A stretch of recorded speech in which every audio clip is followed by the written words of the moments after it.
Thank you for watching Palm Beach County's Community Bulletin Board. Please check the PBC TV 20 online program guide for future airtimes at pbcgov.com.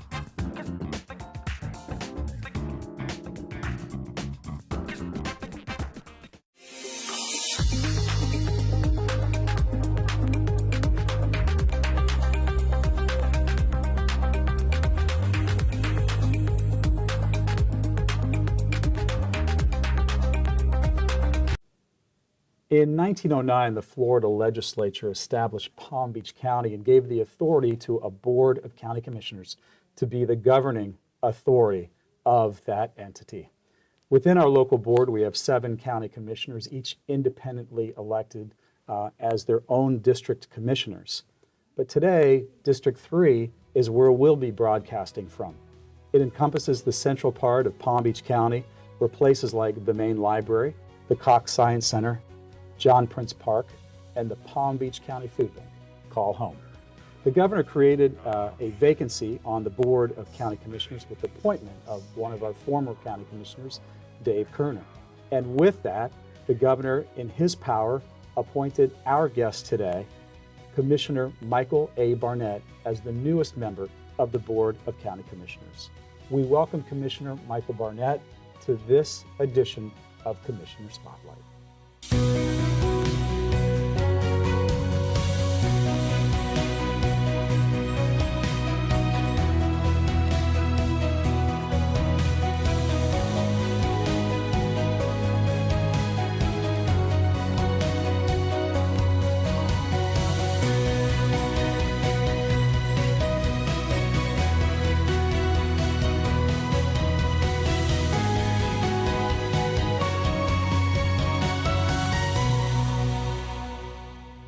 It's great to have you here on the television program today.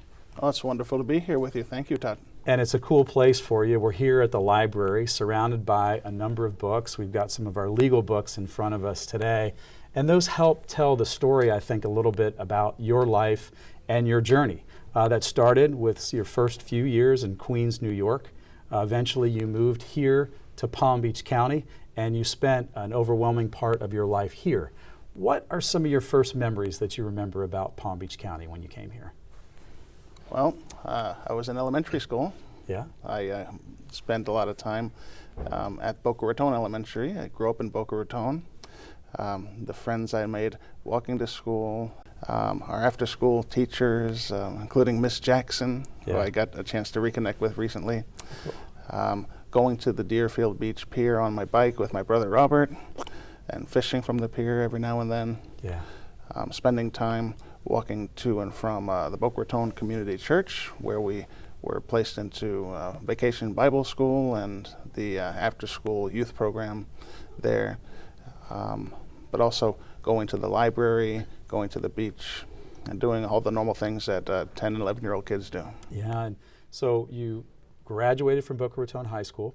You spent time at Palm Beach State College, at Florida Atlantic University, went to law school in South Florida as well. What is it about Palm Beach County? You've been here almost 35 years now. What is it that you think keeps you here, and what are the things about this county that, put that smile on your face every day? Well, I'll tell you, when we first moved here in 1987, the plan was only to stay temporarily for a few weeks. My mother moved me and my brother and my sister into my grandparents' home in Boca.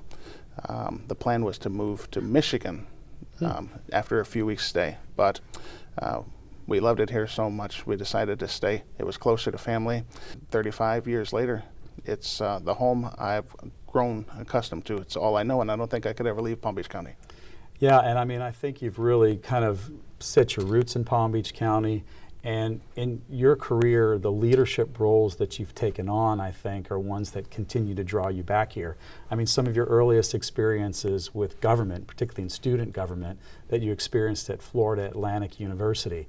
Your tenure as chair of the Republican Party of Palm Beach County and exerting a lot of influence over politics and policy throughout our community, and now on the Board of County Commissioners. Where does that drive and motivation, you think, come, and where did it originate from you that motivates you every day? Well, It started when I was a kid. I grew up as a very patriotic young kid. I loved our country. I still do very much. My love for American history, for our system of government, but I wanted to learn as much about our country and our state and our county as possible. It was a small spark of patriotism that developed into a desire to get involved politically. In high school, I got involved with the local Republican Party, the Republican Club. I got involved with the college Republicans in college at Florida Atlantic University. That was the start of my political activity. So I understand, too, that your grandfather also served our country in the military, and that might have had a little bit of influence and left a lasting impression with you about your view on America, our country, and service. Well, my father died when I was 5 years old, so I didn't really know him. My male role model was my grandfather on my mother's side. Yeah. He fought in World War II. He was a hero in my eyes, earning the Bronze Star, 2 Purple Hearts. And I looked to him as a male disciplinary as well. Yeah. He wasn't very political. He always told me that both parties are all the same. That's the one thing that he told me that didn't stick with me. But more I realized that his wisdom has lasted with me all the way through today. And he was also always very proud of me. I kind of wish he were still with us to see all the great things I've been able to accomplish today because of not just his influence, but especially my mom's influence. Yeah, I'm sure that he does. I'm sure he knows what you're doing today. And you know, your time here in Palm Beach County that we talked about wasn't always on the ground here. During that 35-year tenure, you had a couple of opportunities to go live abroad in some other locations. One of those areas was Puerto Rico for a period of time. What are some of those experiences that you draw from your time in Puerto Rico that help you to better understand some of the needs, the programs, and the culture of the district that you represent today? Well, having moved as a little kid from New York to Puerto Rico in 1986, I was totally immersed in a culture I wasn't familiar with, and a language I didn't know. I had to learn quickly. So did my brother. The language, the culture, getting used to being in a classroom with kids who wanted to get to know me but had a hard time communicating. We spent a year and a half there, and we moved to Florida in 1987. My sister is half Puerto Rican. Half my family still resides in New York, and a lot down here in Florida are Puerto Rican. I'm not Puerto Rican by blood, but I am familiar with the culture through my family. Gotcha. And I know that also, in addition to your love of Puerto Rico, you also have gained a love of Haiti.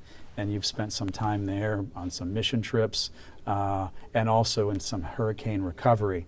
How did those trips prepare you to face some of the challenges that you're seeing here today as a member of the Board of County Commissioners and deal with those? Well, living in poverty conditions in Puerto Rico for a year and a half, and on the other side of the tracks here in Florida for most of my youth, I was accustomed or at least somewhat prepared for the extreme poverty that we encountered in Haiti, which honestly can't compare to anything in the United States. We went to help to build a school and to meet with the orphans in St. Mark's and in Okai. And then the second trip, we went to La Tibonite. We were able to meet with the little kids who we were going to be able to help, which was a lot of fun. They're really great people. It's a very poor country, but it's also a very beautiful country and beautiful people at the same time. Well, as I hear about some of your trips and some of your experiences that you've had abroad, I want you to stick around, and I want you to stick around with us because we're going to take a couple trips around District 3 when we return, specifically on the next segment to go visit the Palm Beach County Food Bank and John Prince Park. Stick around. We'll be right back with County Commissioner Michael A. Barnett on this edition of Commissioner Spotlight.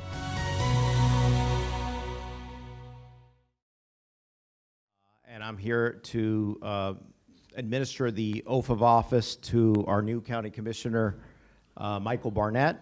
I love the job. It's the greatest job I've ever had. Advocate as best as I can for the needs of the people in my district, in particular District 3, but of Palm Beach County.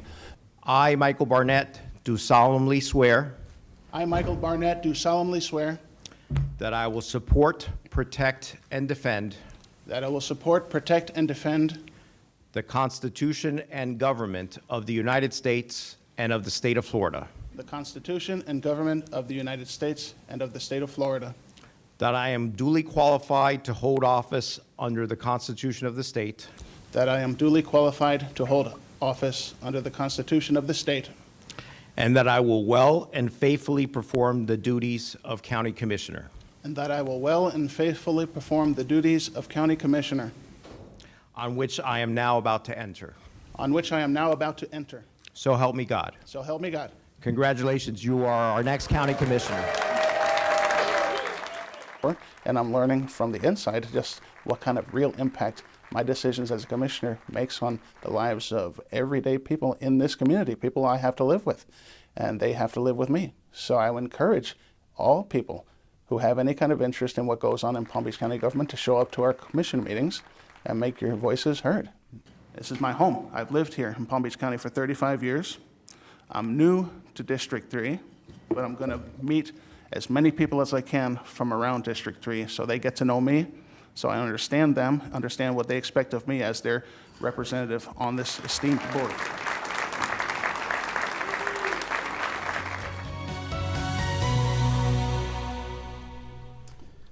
Welcome back to Commissioner Spotlight. We're joined by Commissioner Michael A. Barnett on this edition at the Palm Beach County's main library. Commissioner Barnett, you know, as we talk about your district and look at some of the things the county has worked tirelessly to address, some of those most pressing issues have been affordable housing, homelessness, substance use, and those continue to come up as some of the biggest challenges that we're looking at in the future.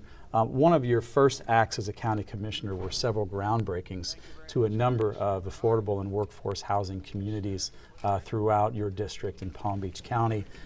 What do you think it is about the importance of providing safe, affordable housing in your community is that drives you? And what are the kinds of things that you think you're going to be looking to do in the future to make sure that that exists in our county and your district? Well, those two groundbreakings, I remember them, Davis Commons and Prosperity Cottage Village. That was the first time I had a chance to put on the hard hat and carry the shovel and break ground for these new affordable or workforce housing units. In my district, District 3, it is, as you said, critically important that we have as much affordable housing available to people who are working here in our district in Palm Beach County. As you know, the cost of land, the cost of construction is just ridiculous. People can't afford to buy houses. Sometimes they can't even afford to rent here. They need to work here, but they need help, and that's the county's role, to step in and partnering with private organizations like Community Partners, which were critical in helping get those two housing unit complexes established. If people are not able to work here, this great economy that we're experiencing in Palm Beach County is not going to thrive. These businesses go without labor. People are going to be fleeing the county. They're going to be fleeing the district to places that are more affordable. I've already had friends and family do so. To expect people to drive from an hour and a half to 2 hours away just to be able to work here is not reasonable. I know that the crisis is causing people to have to live in their cars, or maybe even find abandoned buildings to sleep in during the night and then work at their jobs during the day. So in order to sustain this economy and to help people who need to be able to live where they work, yes, the county should and must continue to focus on providing more affordable and workforce housing units. The more, the sooner, the better. You know, homelessness, and of course in many cases is directly related to housing, had a front and center situation at one of your district's most beloved natural areas, and that's John Prince Park. And yeah, this is a beautiful facility, a beautiful park for our families, for all of our people, whether you're sheltered or unsheltered. And we have to make sure as a Board of County Commissioners, we're putting all the resources we have available to making sure everyone has a place to live, has a roof over their heads. Yeah, used to be my home. I was living on the pavilion and, under the trees everywhere. I used to live everywhere. Leaders are breaking ground on a new resource center for people in need of housing. The county leaders expect this $16 million construction project to be complete in about 14 months. It will be built on the south lot of the Mid-County Service Center on Lake Worth Road, and officials say the new facility will be more than 20,000 square feet. There will be 60 beds, and officials believe they'll provide assistance for 500 people a year. And years ago, this location was one of the largest homeless communities in Palm Beach County. But through the efforts of the Board of County Commissioners, not only were we able to find some temporary housing that the community, for the community, but we also kickstarted the building of a new homeless resource center that's in your district, District 3. How important is it for the county to provide these types of resources for those struggling with homelessness? Well, that facility is under construction. I believe it's adjacent to the Mid-County Senior Center. I had a chance to visit a week or so ago. As I mentioned earlier, it's critically important. We have kids, families sleeping in their cars. These are people who want a better life for themselves. They're studying during the day. I know in Lake Worth and Palm Springs, the homelessness problem is dire. But wherever the county can get involved to provide some support in partnership with private organizations, it's going to make a better life for these people and a more prosperous community and a more thriving economic environment for Palm Beach County. Now, you know, many who struggle with homelessness also struggle with substance use. And you know firsthand the toll that that can take on a family, as you've experienced with the loss of your brother. What do you think that we can continue to do to make sure and ensure that those who struggle with substance use have the resources that they need here in Palm Beach County? Well, I'm not the first family member to lose someone to drug abuse or substance abuse, but it is a tragedy in every situation. Yeah. And these are human beings, these are lives we're talking about. So when we're talking about possibly saving lives, that should be the county's first and most important priority, making sure we provide funding to centers like the Lewis Center and the Mid-County Senior Center. There's a homeless resources facility that's being constructed to get these people off the streets, to get them the resources they need to stop doing the drugs. A lot of times you can't fight the human will. If someone is determined not to get the help, I don't know what can be done about that, but for those who can be helped, everything should be done in our power as county commissioners to get them the resources they need, whether it's additional funding, whether it's testing strips, whether it's temporary housing, building more affordable housing, not just workforce housing, but places where people can actually afford to live, not studio apartments that cost $1,600. A lot of people can't afford that. Yeah. Get them to substance abuse treatment programs. A lot of facilities, I know private organizations in my district already provide that. I believe there's a Compass down in downtown Lake Worth. They provide that resource. In my brother's situation, he was looking for workforce assistance, getting a job, getting transportation. And I understand firsthand because I was helping him through that process. I'm also a member of the Criminal Justice Commission, and there was a reentry program that simulated what it's like for someone who's just out of jail, just out of recovery, to experience what that person's life is like as they're working to get a bus pass, working to get a job, working, checking with the court to make sure that they're doing everything they need to do to comply with their conditions of probation. It's very, very difficult for people who are trying to rebuild their lives. And everywhere we can be of help, we should. Yeah, you know, Commissioner, how is it in your world that nature, parks, our natural amenities and our environment have helped shape your views about the community? Well, people ask me what I love about Palm Beach County. One of the things I love about Palm Beach County is our natural beauty. Yeah. Our parks and beaches. And in District 3, we have very lovely parks like John Prince Park here. Just looking over the water and seeing the nature and seeing the birds, and also seeing the people in their RVs enjoying that nature, whether they come from different parts of Palm Beach County or from out of state. We need to do everything we can to make sure the pristine water and the environment remains pristine and clean. It's not just important for the people who live here and get to experience it every day, but for those who are coming out of state and contributing to our economic development and prosperity and contributing those tourist dollars that we badly need to help pay for a lot of the programs that some of our people who are struggling will benefit from. You know, Commissioner, in addition to nature and our environment being a key component to healthy family living, is also having healthy food. and to ensure proper nourishment, development, why don't we take a quick trip over to Palm Beach County's food bank to see how they're serving your district and also our county. Here in our new location, we're really fortunate that we have a large amount of dock space for our trucks to come in and load and unload. Got an agency, you feed people. Come through, they can help you out. Everything that we get in is recorded in our system. We're all about pounds in, pounds out, the number of meals served. So it's really helped us to keep a tighter control on our inventory of the different foods that we have in so that we can get those foods out as fast as we can into the community with our partner agencies.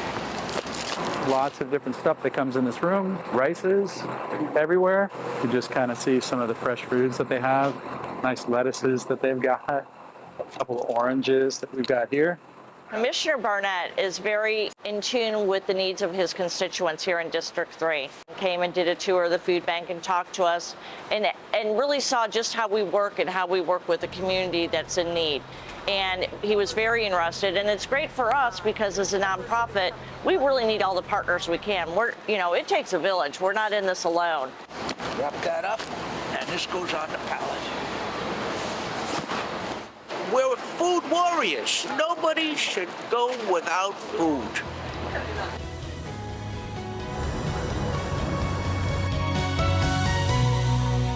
I know this has become a personal issue to you, and you have given of your time and effort and energy to ensure that some of our most needy have a meal.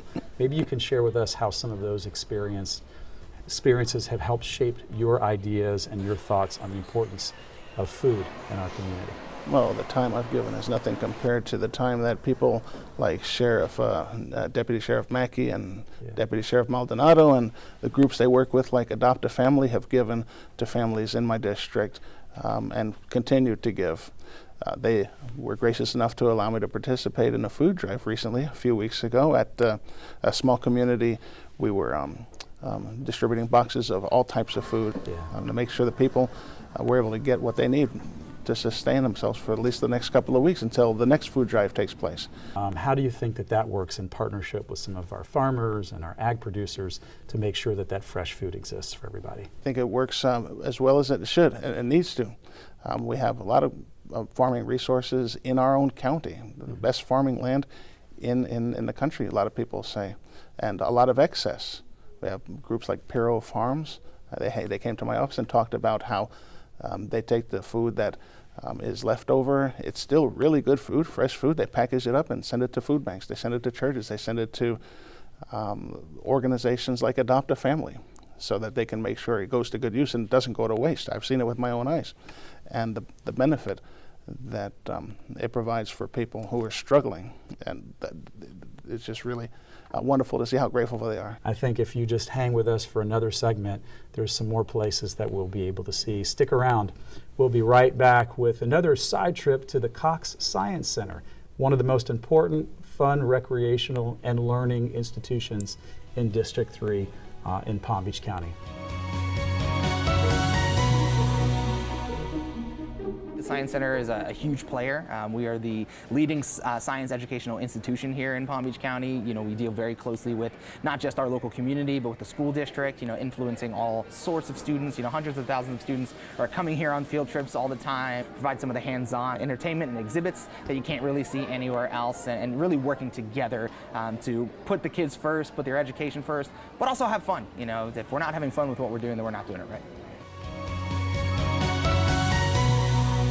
Now, I know that we've had a chance to visit a couple of spots in your district, but do you have a favorite place in your district, and what makes it so special?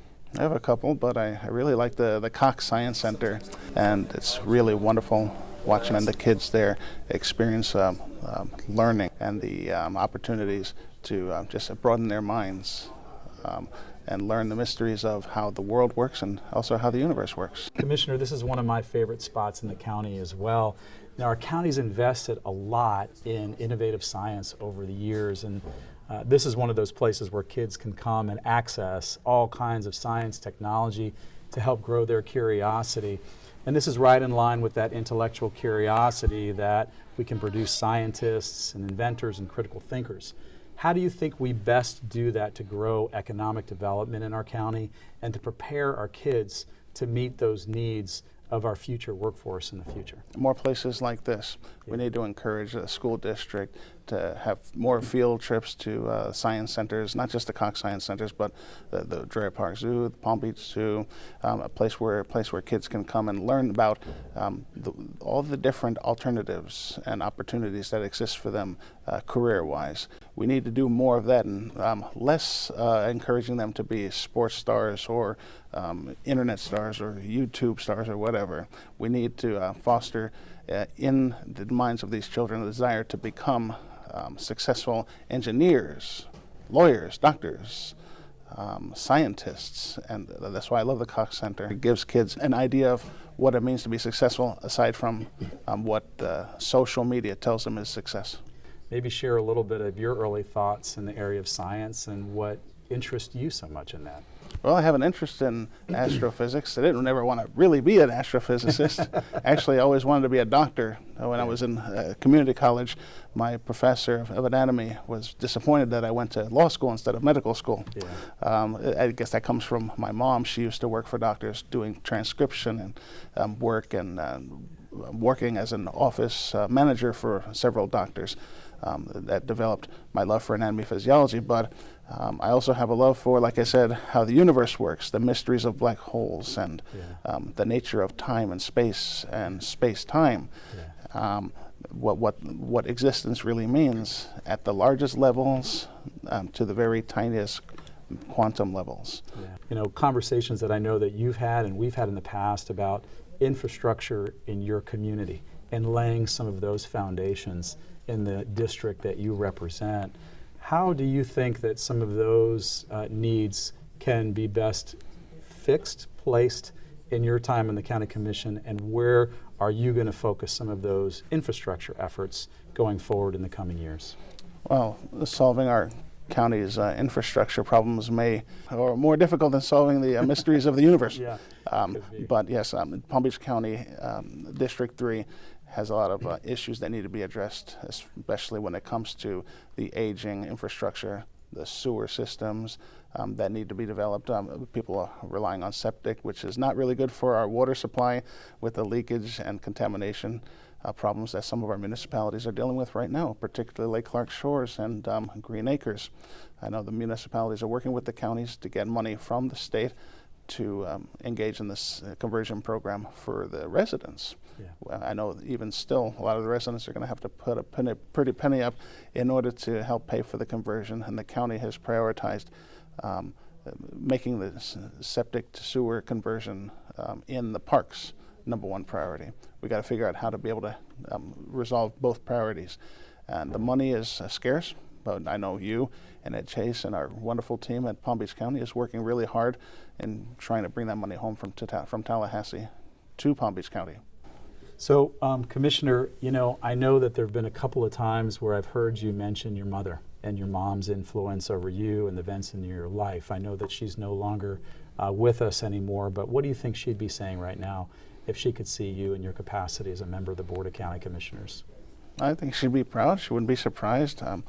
But she just say, make sure to study hard and keep learning and be humble and do your very best.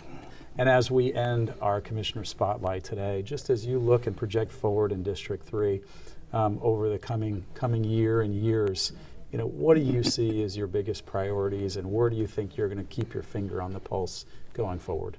Well, an important priority for this district is that I represent, with about 33% Hispanics, is fully and appropriately represented in government, at all levels of government, on the various boards. And I know that a Hispanic cultural center is very important to many leaders among the pastors and business owners within District 3. I don't know how we're going to be able to get that done, but I've made a promise that I'm going to work on it until it gets done.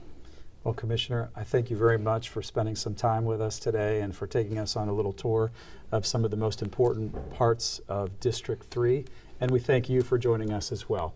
We hope that our time with Commissioner Michael A. Barnett has given you a little bit more insight into what makes him tick and also where his priorities will be over the coming years. For everyone here at Commissioner Spotlight, I'm Todd Von Lehren. We'll see you next time.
Hello and welcome to Special Edition. I'm your host, Craig Stevens. Today we'd like to discuss Palm Beach County's stormwater section, which is within the County Engineering and Public Works Department. And my guests today are Adam Faustini, and Adam is a director of the Road and Bridge Division, and Will Carey, and Will is a professional engineer of the Roadway Production Division. So welcome. Thank you. Thank you for having us. Sure, glad to have you guys here. Let's talk a little bit about what does the stormwater section do? How does that affect us? So the stormwater section, its primary reason for existence is to clean, maintain all the countywide stormwater conveyance systems throughout Palm Beach County. That may consist of roadside swales, catch basins, culverts, stormwater control structures, pump stations, and part of that is to go out, inspect, clean, if we find contaminants, plastics, debris, silt, remove those items to provide free flow for the water. In that, if we find sinkholes or pipes or structures that are failing, to schedule those for repairs. And that's really our primary reason for stormwater maintenance operations. Okay. Now, from my side, I'm looking at the design of the stormwater system and ensuring that it complies with both state and federal standards. Okay. And we're looking at nutrient removal. We're also making sure that once we build these systems, they don't flood. Right. So what you guys do has a direct impact on residents of Palm Beach County. Correct. So, both of you guys do. Yes, not only does it ensure, we're trying to keep the stormwater runoff free from debris and contaminants, but also protect property values with trying to eliminate or reduce possible flooding that could be a product of the storms, during the rainy season. Sure. To make sure that water's conveying it to the proper outfalls and controls that are set forth within that system. In 1987, the federal government established the NTPES permitting agency. That's the National Pollutant Discharge Emission System. And the county had to get a permit from the federal government underneath this MS4 program. It's Municipal Separate Storm Sewer Systems. And in that, we are responsible for the unincorporated Palm Beach County collection and outfalls of our road system for the stormwater. We are co-permittees with about 30 other agencies within Palm Beach County, including municipalities, DOT, the water management districts. So we all share this task together. I see. After that was formed, we had to report to the federal government, to the state agencies, and in this reporting, we have to take track of what we're cleaning each year and how well these performance measures are actually influencing the water bodies we're seeing out there. So we'll take samples at the outfalls, we'll take samples of the lakes, and we'll compare those to what they used to be to find trends. I see. Okay. So part of the inception has to do with state and federal regulations. Is that correct? Correct. Okay. Now, the fringe benefit is also we're reducing flooding. and we're cleaning up the water that leaves into these canals and water bodies. So when we initially started with stormwater, we had 2 pieces of equipment for the whole entire county. Wow. We were running around more reactionary to, as problems arise, try to catch up with them and resolve them. Since then, we've acquired, which the video will show after this, we've acquired additional equipment to better perform our tasks throughout the county, to where we're not there yet, but we're starting to transition into more preventative maintenance cycle where we can get around the county more on a sessicular basis and try to stay ahead of those problem areas, silt infiltration, contaminants, plastics, trash, weeds, all those type of things, so we can try to prevent that flooding before it happens, or failures. You know, we're more aware of what's going on within our system. Yeah. I imagine the growth of the county's made that a challenge as well. Yes, it has. It has on a couple of different fronts. You have, obviously with the growth comes more construction in the right-of-way, and so we try to have to stay attuned to what's going on within our right-of-way to make sure things are not being damaged, and we can address them accordingly. Yeah. And also just the overall size. The amount of our conveyance that is in the ground has grown tremendously over the years, which in itself poses a challenge for operations. Yeah, boy, I would imagine. Well, how does stormwater section compare today in terms of equipment and inventory, really, from when it started in the earlier days? Yeah, so like I was saying, we had 2 pieces of equipment, and we were totally reactionary. Now we have more than several pieces of equipment. We're hoping to obtain a 4th sweeper, which will give us the county's split up into 5 maintenance districts. This is outside of the commission districts. This is how the maintenance operation sees it. I see. And we're hoping to have, when we obtain that 4th one, we're hoping to have a sweeper per district. And so we do, operations kind of breaks down into pathway sweeping, roadway sweeping, Minzy operations, which is the Minzy muck a lot of people might have seen around the county, where it goes into the ditch itself to reestablish the slope banks and the sediment that is settled. Vector, aquatic spraying. So it's a multifaceted maintenance operations where so it's really grown to try to hit those key points. Yeah, it sounds like it. Now, from the design standpoint, we've grown tremendously when it comes to records management. We used to have Mylars and paper copies of all these road jobs we placed for the last 50 years.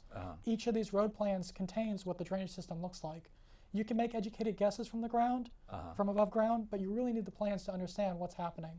So we've scanned all of our road plans in the last year, and now we're working towards a map where we can integrate all these road plans together and draw the pipes and the nodes, the inlets, so that we can understand what's happening underground. Wow. And Will hit on a great point. So part of that, acquiring all that information, is a tremendous help when it comes to operations. Yeah. To stay attuned to what's going on in the county, where that system is, have a point of reference to go and reference what part of the system are you looking at and how it affects that area of the county. So, wow. As we've grown, we've looked at, are we acquiring the right piece of equipment to do that job? Are there certain enhancements we can have that equipment built with to better perform our job more efficient, more effectively? With that, one of the things we've recently acquired was a CCTV truck, which is closed circuit TV inspections.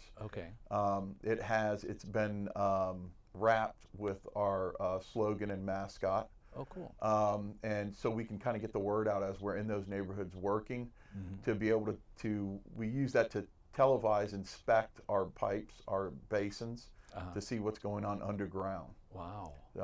So that's been a great addition to our fleet. Yeah. Along with, like I said, kind of reevaluating the equipment we have.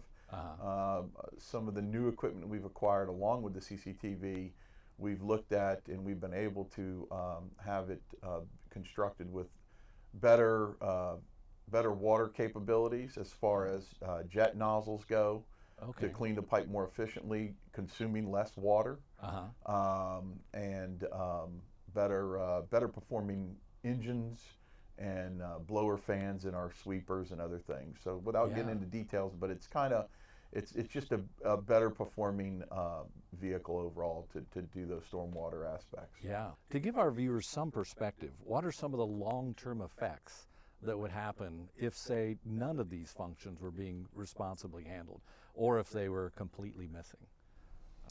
Yeah, so you're looking at pollutants, you're looking at trash and debris that's going to start building up, not only in the inlets, when the rain events fall, hit the road, get into the inlets, they're going to go downstream through the pipes into our lakes or into our canals. And then now you're going to start seeing these man-made objects essentially floating up on the beaches or in the intercoastal. Because that's ultimately where all these water systems go, is a channel straight out to the ocean. Wow. Yeah, and with that, you'll see in the video where the Menzies operating, that the Menzie operations are critical because they keep those ditches open. As we get sediment brought into the system, that grass starts to grow. So the flow elevation of that channel will increase in height, deeming it less effective to carry storm water. So you in turn would end up having flooding. You would see the effects of flooding, probably more pronounced than what you have in the low-lying areas throughout the county. Okay. So it would not be a good thing overall as the counties develop. Right. I mean, just to put in perspective, we picked up about 2.5 tons of trash with our Adopt a Road program last year alone, off of our road system. And then we swept up about 1,700 cubic yards of debris with our street sweepers. Wow. So we're looking at massive quantities of debris that we've intercepted before it even reaches the canals or lakes. So that goes to show how important stormwater really is. I mean, you may just see a sweeper out there, you may see a Vector truck and think they're working in this one little area, but overall, throughout that whole year, it really amounts to a lot of material that is removed, and not only maintaining that system, but helping the environment as well. Initially, obviously keeping the stormwater moving to the proper outfall, protecting property.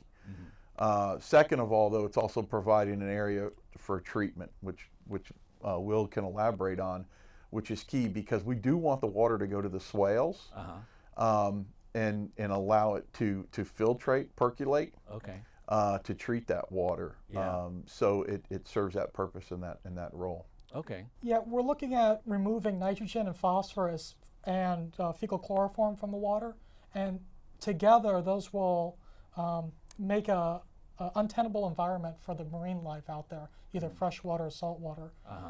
There's a couple of impaired water bodies already in Palm Beach County, and we're doing our best to try to mitigate discharges to those or clean it up before it reaches that. We're constantly testing out there to ensure that this meets federal standards, essentially. When you get those heavy afternoon rains, it may build up to a certain elevation. It will flow out, but at some point that swale, it will hold some amount of water and allow it to percolate, because we don't want what we call a flushing effect. We don't want all those contaminants to come into the road, into the swale, and just go right down the drain and go to bodies of water. Right. We want it. We want the ground to do, the natural ground to serve as a filter to some degree. Nice. Excellent. Well, you guys are doing some important work. Where can people find more information about stormwater? The NTPES organization for Palm Beach County has a website out there. It's called stormwaterandme.org. And in it, it has tips and tricks for people who want to go out there and do their part to improve our stormwater system, such as picking up after your dog and being considerate about where you clean your vehicle. Okay, excellent. Well, thank you so much, gentlemen. I appreciate you being here with us today. Thank you. Thank you. My pleasure. My guests today have been Adam Faustini, and Adam is the Director of Road and Bridge Division, and Will Carey, and Will is a professional engineer of the Roadway Production Division. Thank you for watching. We're glad you're with us, and now stay tuned. We want to take a look at a recent documentary that was created on stormwater's overall function. The Stormwater Division is part of the Palm Beach County Engineering and Public Works Department. Hello, I am David Ricks, the County Engineer, the Director of the Engineering Public Works team. What you see behind me is some of the equipment for our stormwater services. We started this journey to improve our stormwater services a few years ago. We only had a couple pieces of equipment and a crew of 5. Today, as I stand before you, some more sweepers, more vectors, and also a camera truck and a crew of 15 people. And you say, what's all that for? It's really to protect our natural resources, really our stormwater system. And so the sweepers sweep our streets. We've got about 4,000 lane miles that we sweep on a regular basis. And then our vectors help go in and clean out the system when we have debris in the system. And then our camera truck goes in to monitor and take pictures of our stormwater system and document that in our GIS technology. This is an important step in terms of what we do as a community. We need your help to help keep our system, stormwater system in our natural areas clean. And this is just an example of the support of the Board of County Commissioners and County Commissioners. We are still not finished with this journey. Another piece of this we are also doing is documenting all of our stormwater structures. And that takes a lot of information. We're using GIS technology, meaning graphic information system technology, to document all of our system. That's going to be a multi-year process, but besides the day-to-day maintenance, we're also going to have documentation that you can see online where all of our structures are. So from cradle to grave in terms of our stormwater system, this is the journey that we're on, and we're glad here to support the citizens of Palm Beach County. Thank you.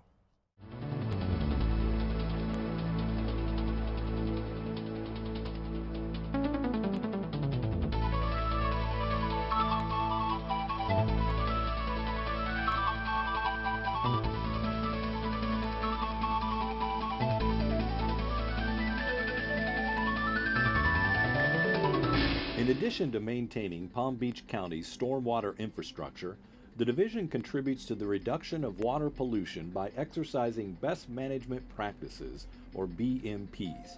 So Palm Beach County, we maintain a bunch of roads, and with those roads comes stormwater treatment, including pipes, drainage structures, detention and retention ponds. We are looking at not only vector trucks and sweeper trucks to remove debris off the road, but we're also looking at how do we identify issues within the pipe system, which is why we bought this camera truck. And the camera has a cord, it'll go and drive through the pipes in order to identify any issues, clogs, or damaged pipe that we can replace. As a fringe benefit of the camera system, we are able to incorporate that data into an active map and slowly but surely build out our network so that we can identify where the flows are going. In the early beginnings, Road and Bridge had only a single vac truck and street sweeper providing a response rather than management. Recently, the Board of County Commissioners has authorized a fully staffed stormwater division. We are able to conduct preventative maintenance and are acquiring the necessary tools to effectively respond to complaints, assist maintenance crews, and continue protecting our waterways one drain at a time. If Palm Beach County didn't have a stormwater division, the sediment would back up in the catch basins, the pipes would fill up with sand and debris, and our roads would be covered with sand. You wouldn't be able to navigate safely. You'd hit the brakes hard and slide and get in accidents. Flooding would occur daily. We would have rain every afternoon in South Florida. So the BMPs that we practice, best management practices, keep us safe, and without us it would be a mess out there. This division now has 3 street sweepers working throughout the county on a designated route and working to add a 4th to dedicate 1 sweeper per district. This is a BMP and prevents sediment from entering the municipal separate storm sewer system, or MS4s, by cleaning roadway conveyances, resulting in less water pollution due to sediment intrusion. The street sweepers are operated by 3 maintenance equipment operators, or MEO4s.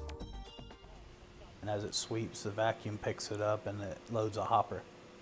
After 10 yards, the hopper's full, they have to go clean out and regroup, and then they're back to sweeping sediment off the street. Our street sweepers encounter a bunch of dangers driving down the road. They're moving slow, they're on the side of the road, We have big light bars and indicators keeping traffic aware of what we're doing.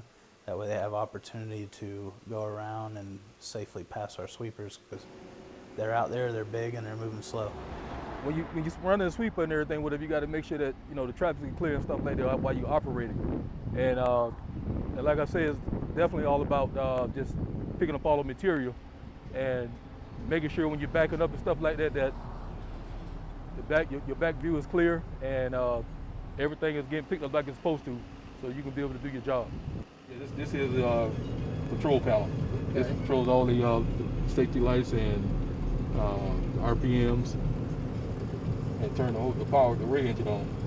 This one turns it on, and the spray nozzles. And when you want to switch from side to side, like I'm on the right side, operating the brooms on the right side, these are the two arrows, right and left. So if I'm doing left, hit left, and that one will come on. Now you're on the right side. Yes. With 2 pathway sweepers now in operation, reducing pollution watershed from the pathways to the roadways, they also ensure safe travel for pedestrians. The pathway sweepers are operated by an MEO2. This is a sidewalk sweeper. It cleans the sidewalk, any debris, glass, nails, branches, or anything like that. I got to clean off the sidewalk so people can travel along the sidewalk. And sometimes I got saw. Sometimes I had to cut the branches because they hang over. The ones I can get, I cut. But the ones I can't get, I call the tree people, and they'll come in and take care of it. Because we want to keep the sidewalk clean so the patrons can walk safely. After working hours, the information obtained via the CCTV truck from Q's Incorporated is uploaded automatically to the GIS scheduler. Using this data, the GIS department will create a non-existent stormwater layer on GeoNav of MS4 pipes and culverts using latitude and longitude captured with GPS. This layer will be very beneficial for all to know where and what lies beneath the surface. Our CCTV van has an MEO4 operator and MEO2 helper. Both are NASCO certified and cross-trained daily. With this software, as you can see, this is inside the pipe at Lantana Road by Dixie, where we're actually following the head that's running off the Aquatech, and we're filming as the head is being pulled back and cleaning the pipe. We're setting our camera in, the CCTV camera, and recording with this Granite Net software, recording that footage of the pipe being cleaned. And this screen over here shows us the live footage. As you can see, when I move right now, I'm moving the camera that's out there on the ground right now as we speak. So as I move the camera, it would be just like as if it was in a pipe. We have an Aquatech behind me right here. This Aquatech truck, we have extensions on it so we can work remotely. And usually a guy will have the drain right next to him, but in this case, the drain's behind the house. So at this point, we have these extensions. They're pieces of pipe that extend out to the drain that we are actually cleaning because the pipeline is clogged. We're cleaning that out and making sure the water can flow through the pipeline securely. Road and Bridge initiated Stormwater Division with 1 vac truck. Now there are 2. We have purchased bypass pipe plugs, and after training from the new stormwater supervisor, the crew is isolating, dewatering, and efficiently cleaning storm systems for maintenance and repair. In addition to stormwater tasks, the vac truck assists maintenance crews with vacuum excavating when utilities are present in the dig space. There is failing infrastructure within Palm Beach County, and the Stormwater Division is making an important difference. Today we're working on a neglected storm system that's run behind the houses in this neighborhood and has no maintenance record on it. So we found it, and we have a remote suction line going from the street to the backyard, and we're cleaning the system. It's got quite a bit of sediment. We removed close to 10 yards of sand so far, and we're going to fully clean this system. We have acquired several sewer jetting nozzles and now have 2 root cutting nozzles. This allows crews to remove root intrusion effectively from 10-inch to 54-inch culvert pipes. The vac trucks are operated by an MEO3 and have an MEO2 helper.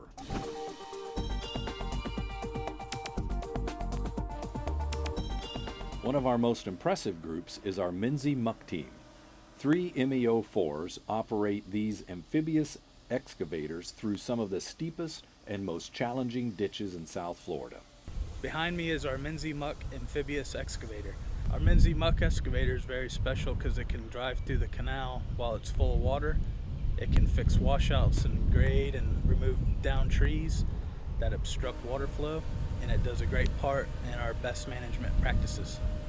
The Minzy operator is responsible for fixing washouts, clearing vegetation, silt, and debris from ditches. This BMP will ensure proper acceptance from our stormwater conveyances.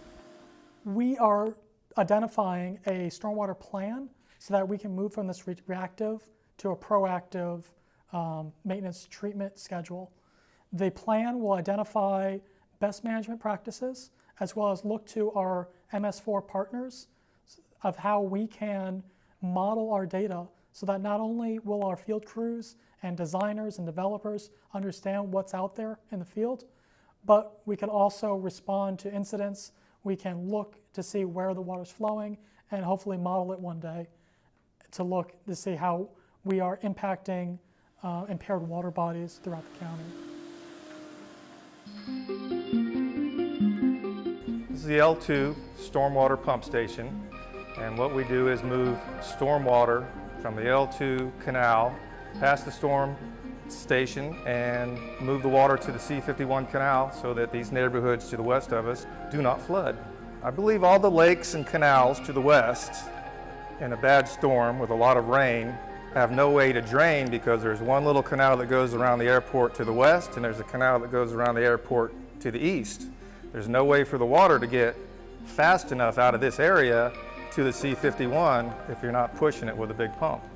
We have an automated slide gate that goes to a 6-foot culvert to let water free flow.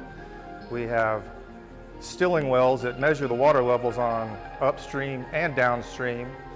That way we can let water free flow without having to pump it. And then in the case that we need to pump water, we get to a certain level, the slide gate will close and we will activate a 200 horsepower, 55,000 gallons per minute pump, and we will pump the water downstream. We also have a trash raker. So anytime a pump is running, this trash raker is going down to the screens and it's picking up trash and it's taking it down and dumping it in a dump zone. That way any floating debris that's coming this way is getting picked up off the screen and dumped in the dump zone. So typically we just pump from 8.5 to 7 3/4, the short red lines. That's our primary window. So we have 3 pumps. When we call to pump water, because of the water level, we will get a pump to run, 1 pump, which comes on at 8.5 feet. If that 1 pump cannot keep up with the rising water and it gets to 8.75, a second pump will come on to help it. And as the water starts going back down, the second pump will go off and then the first pump will go off. And since 2014, we've only seen that happen once. 1 pump by itself moving that much water will drop our water level in about an hour.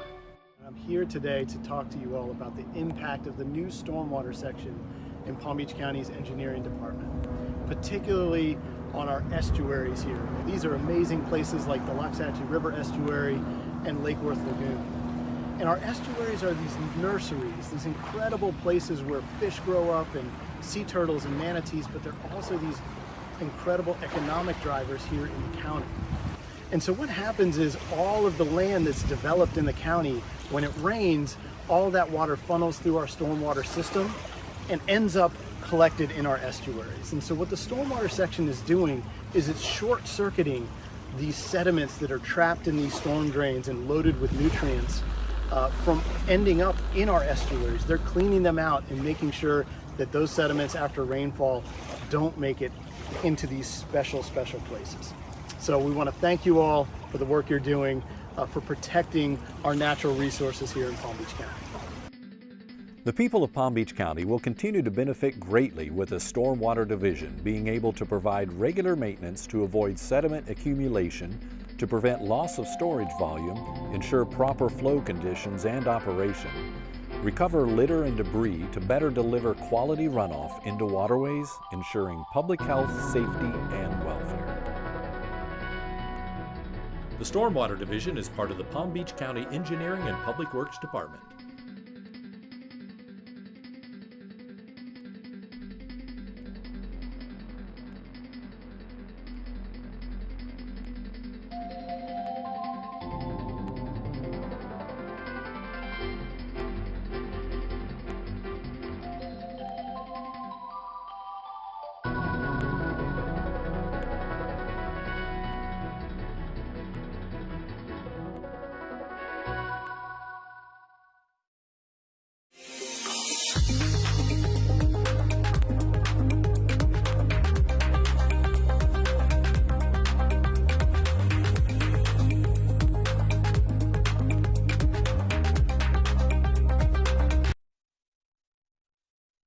Florida Crossroads is produced with support from the Florida Department of Education.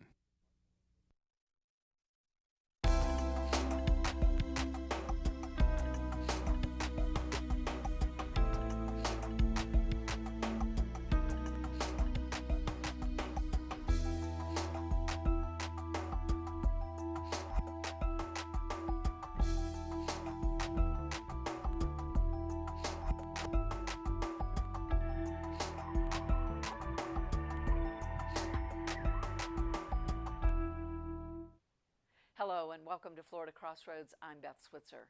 The official state beverage is still orange juice, but lately more and more Floridians are quenching their thirst with another form of liquid refreshment, craft beer.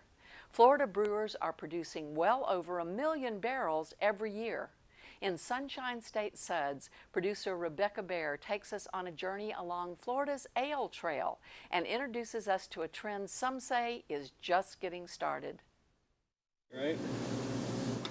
When it comes to choice, beer drinkers' cups runneth over. According to one study in 2013, Florida had 50 craft breweries.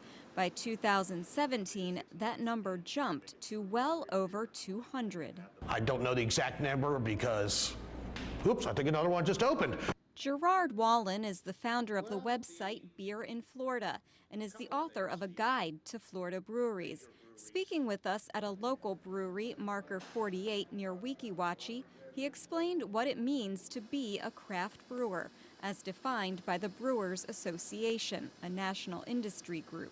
A brewery needs to be small, independent, and traditional.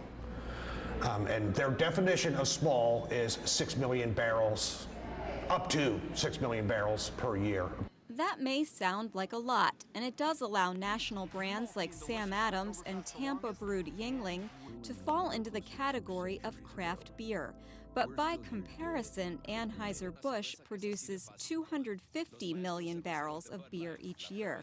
Wallen says Florida's current wave of craft brewing dates back to the 1990s. In the mid-90s, there was like a mini boom of breweries across the country, and we had some brew pubs open back then. A lot of them closed, but some of them that opened back then are still open. Tampa Bay Brewing Company, Dunedin Brewing. You bring in malted barley, you crack it right here so it gets... Michael Bryant, the founder of Dunedin Brewery, is still making beer. He established the business in 1995 after what was sometimes a stressful career in the construction field.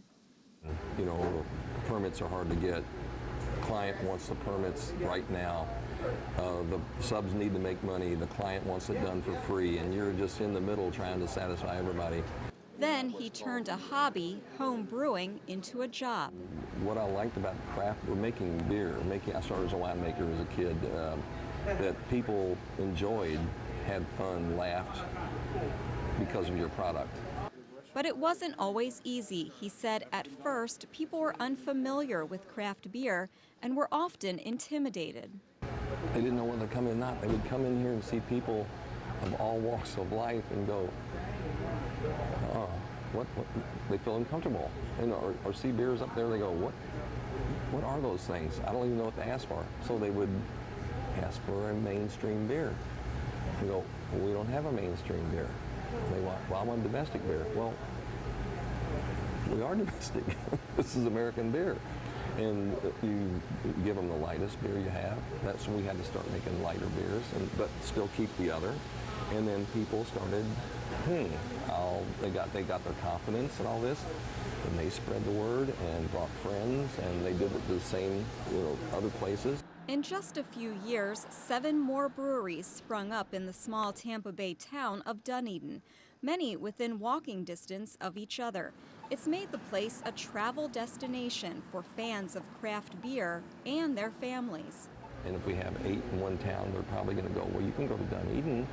There's 8 different breweries. There's a hotel. There's the trail. There's kayaking.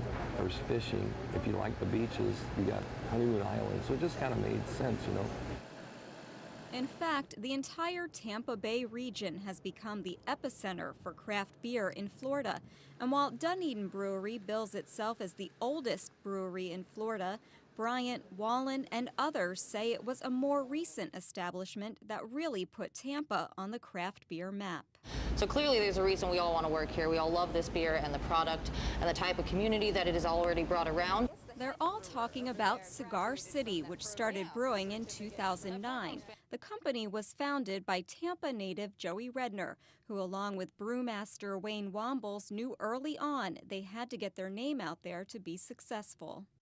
Because of both of their connections, they were able to get our beer into the New York market and the Philadelphia market before it was even distributed throughout Florida. But it was a contest that really catapulted Cigar City to fame, taking other breweries with them. Pretty much the same business model as the rest of the small breweries, but they had beer that they entered in national competitions, like the first year they were open, that won gold.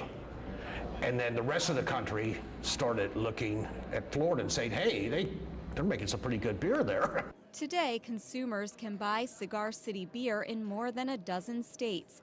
And in 2016, the business was bought out by a Colorado-based brewer for an undisclosed amount that some speculate to be about $60 million. But Redner has stayed with the company, and employees say little has changed, including the beer's uniquely Florida flavor. Joey, being such a history buff and having a love for Tampa, wanted to emulate that through his product. The brewery is located just west of Ybor City, a section of town where commercial brewing in Florida began in 1896. That's when some local cigar makers launched the Florida Brewing Company. The building that housed the brewery still stands. Now a law office, it's the tallest building in Ybor City. Several factors, including increased competition, forced the Florida Brewing Company to close its doors in 1961. But at its peak, it produced 80,000 barrels of beer a year and was a major exporter to Cuba. Today, Cigar City pays homage to the area's history with Maduro, a brown ale that pairs well with cigars. Other Florida-themed beers include Hialeah and Florida Cracker. But Hunapu's Imperial Stout is Cigar City's most sought-after brand. The brewery has won numerous awards for the beer, which fans can get only once a year at a festival, with one exception. We do offer it in the tasting room now. We kind of have like a vintage cellar program where our more sought-after bottles you can come in and purchase and drink, but you can't leave with them because we don't want to encourage that type of aftermarket, you know. So people can come in and drink Hunapu if they're willing to spend $50 a bottle, but otherwise you have to be down here and go to the festival to get it. Tampa isn't the only place where beer is boosting tourism. Northeast Florida is seeing its share of new breweries. Jacksonville is urging residents and visitors to hit what tourism officials there call the Ale Trail. And all you have to do is walk in to any of these 8 breweries right now. You buy either merchandise or a beer, and you can get a stamp. Or if you get 4 or 8, you can turn it into us. For 4, you get a Ale Trail koozie, and for 8, you get a t-shirt and koozie. Katie Matura of Visit Jacksonville said the program started around 2013 when she began noticing that people were traveling far and wide to try new beers. We wanted to do something to put us on the map as a beer tourism destination. We had 8 breweries at the time that had opened, and thought, what's a simple way to organize these that would interest a traveler to come from out of town to come to Jacksonville and to try our beer. The campaign, which Matura says has been especially helpful to the city's small brewers, has drawn the interest of international visitors and travelers from nearly every state. And since its inception, the list of breweries on the trail keeps growing, and many of the original spots are expanding into new locations, among them Bold City Brewery. We had to kind of recruit a lot of people and introduce them to craft beer. Sales manager Kevin Miller says Bold City, the first craft brewery in Jacksonville, had to overcome challenges similar to those of pioneers like Dunedin Brewery. I think people had this idea that craft beer was just kind of like for fancy people, and you know, your average Joe in Jacksonville wouldn't be interested. But you know, the support we get is unbelievable, and people were looking for something different. They were looking for something beyond just Bud Light or Miller Lite. Miller, whose mother Susan and brother Brian own the business, says family is often the inspiration for the brewery's offerings. Their #1 seller, a brown ale known as Duke's. Duke was Brian's dog when we first got started, and he would, if you came up here when our tap room was open, you would see him roaming around, and people would bring their kids up just to see Duke, and so you know, he was kind of like a legend. Another brand features a mad manatee. So, you know, if you grow up in Florida, you learn about manatees and how they get hit by boats, and it's really sad. And so we did our first IPA. An IPA is a bitter beer. But the manatees have got to be bitter. You know, they got to be mad. And so this one's actually decided he's had enough, and he ripped the propeller off of the boat. And you can see the boat actually sinking in the background. The artist behind such images is Kendrick Kidd of Jacksonville's Shepherd Group. I contribute a lot of our success to him and his artwork. I always say that's half of what sells your brand, you know, especially with there being so many other breweries out there. You know, you have to stand out, and something that's going to catch someone's eye. I mean, I think a lot of the reason people try Duke's for the first time is just because it has a dog on it. People say, oh, that looks like my dog or my friend's dog. Many of the designs incorporate the Jacksonville skyline, a symbol of pride for Miller and his family's company, which bears the nickname given to the city when Jacksonville and Duval County consolidated in the 1960s. And when we did that, we got the moniker the Bold New City of the South. And when we started, the only place you saw that was on JSO cars. And we kind of feel like, you know, we are the Bold City. Like, why do we have an NFL team? You know, what do we have any business doing that? But we do, you know, and we do, you know, we kind of bat out of our league sometimes. And now you see Bold City all over the place. And we won't take all the credit for it, but we will take some credit. And, you know, we want people to be proud of the city. And, you know, and so not just us, but the other craft breweries here in Jacksonville, I think gives us something to be proud of. I think Jacksonville brews the best beer in the state. We don't have the quantity of breweries that, you know, like Tampa has. I think our beer is better. So what goes into making good beer? It's a process that's both simple and complex at the same time.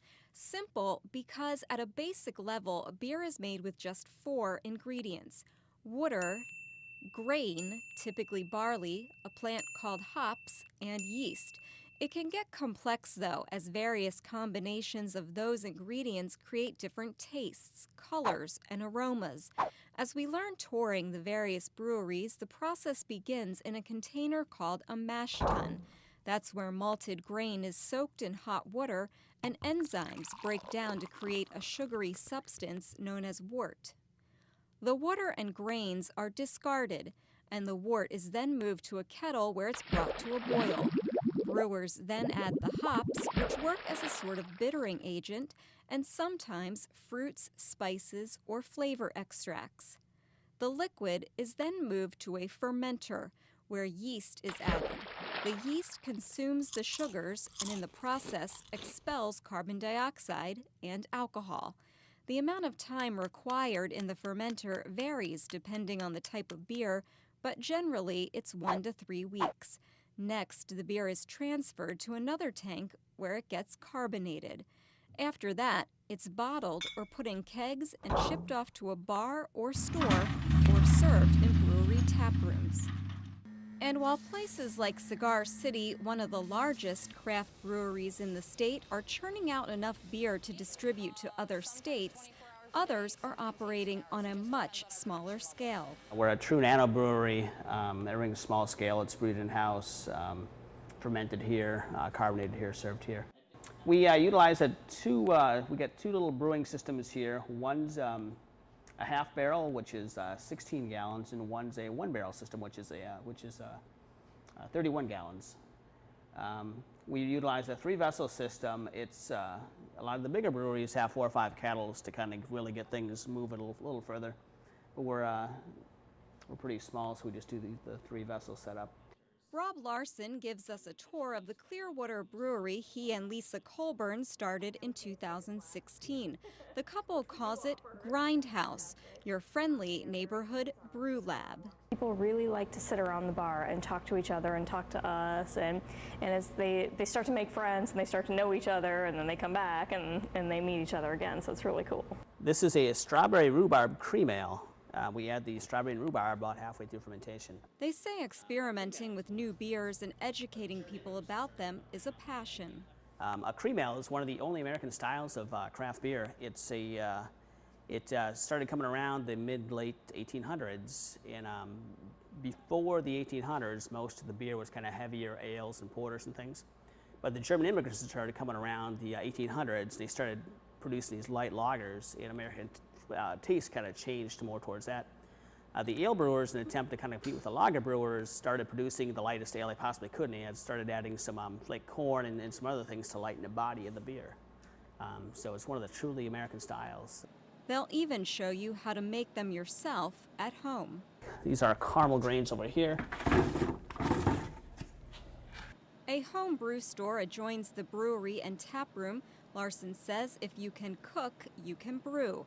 He says you can get started with about $200 worth of supplies, including an initial home brew kit. They include malt extract, dried malt extract, which is just sugar that's been taken out of grains. So your base is already there, so it's a quicker process. You only need 1 kettle. You can do it on your stovetop. In addition to kits, kettles, and fermenters, the store also sells ingredients like grains, various strains of yeast, and hops. Yeah, we have hops from all over from different parts of the world. A lot of the hops grown here are grown now in the Pacific Northwest. Many Florida breweries like Dunedin use hops that are already processed into pellets. It comes in different forms. You got whole leaf, you got pellets, and we use pellets. Where do you get your hops?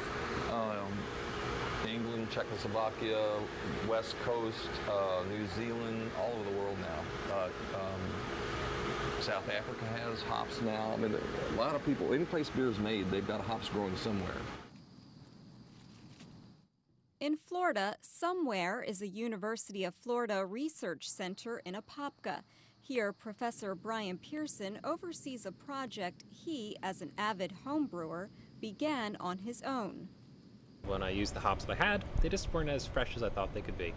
And so at the time, looking at them and challenging myself, wondering, could I actually grow hops here in Florida? At the time when I talked to people in the homebrewing marketplace, particularly here, I was told, no, they won't grow, they will succumb to disease and pests, and the cones won't be produced or be poor quality.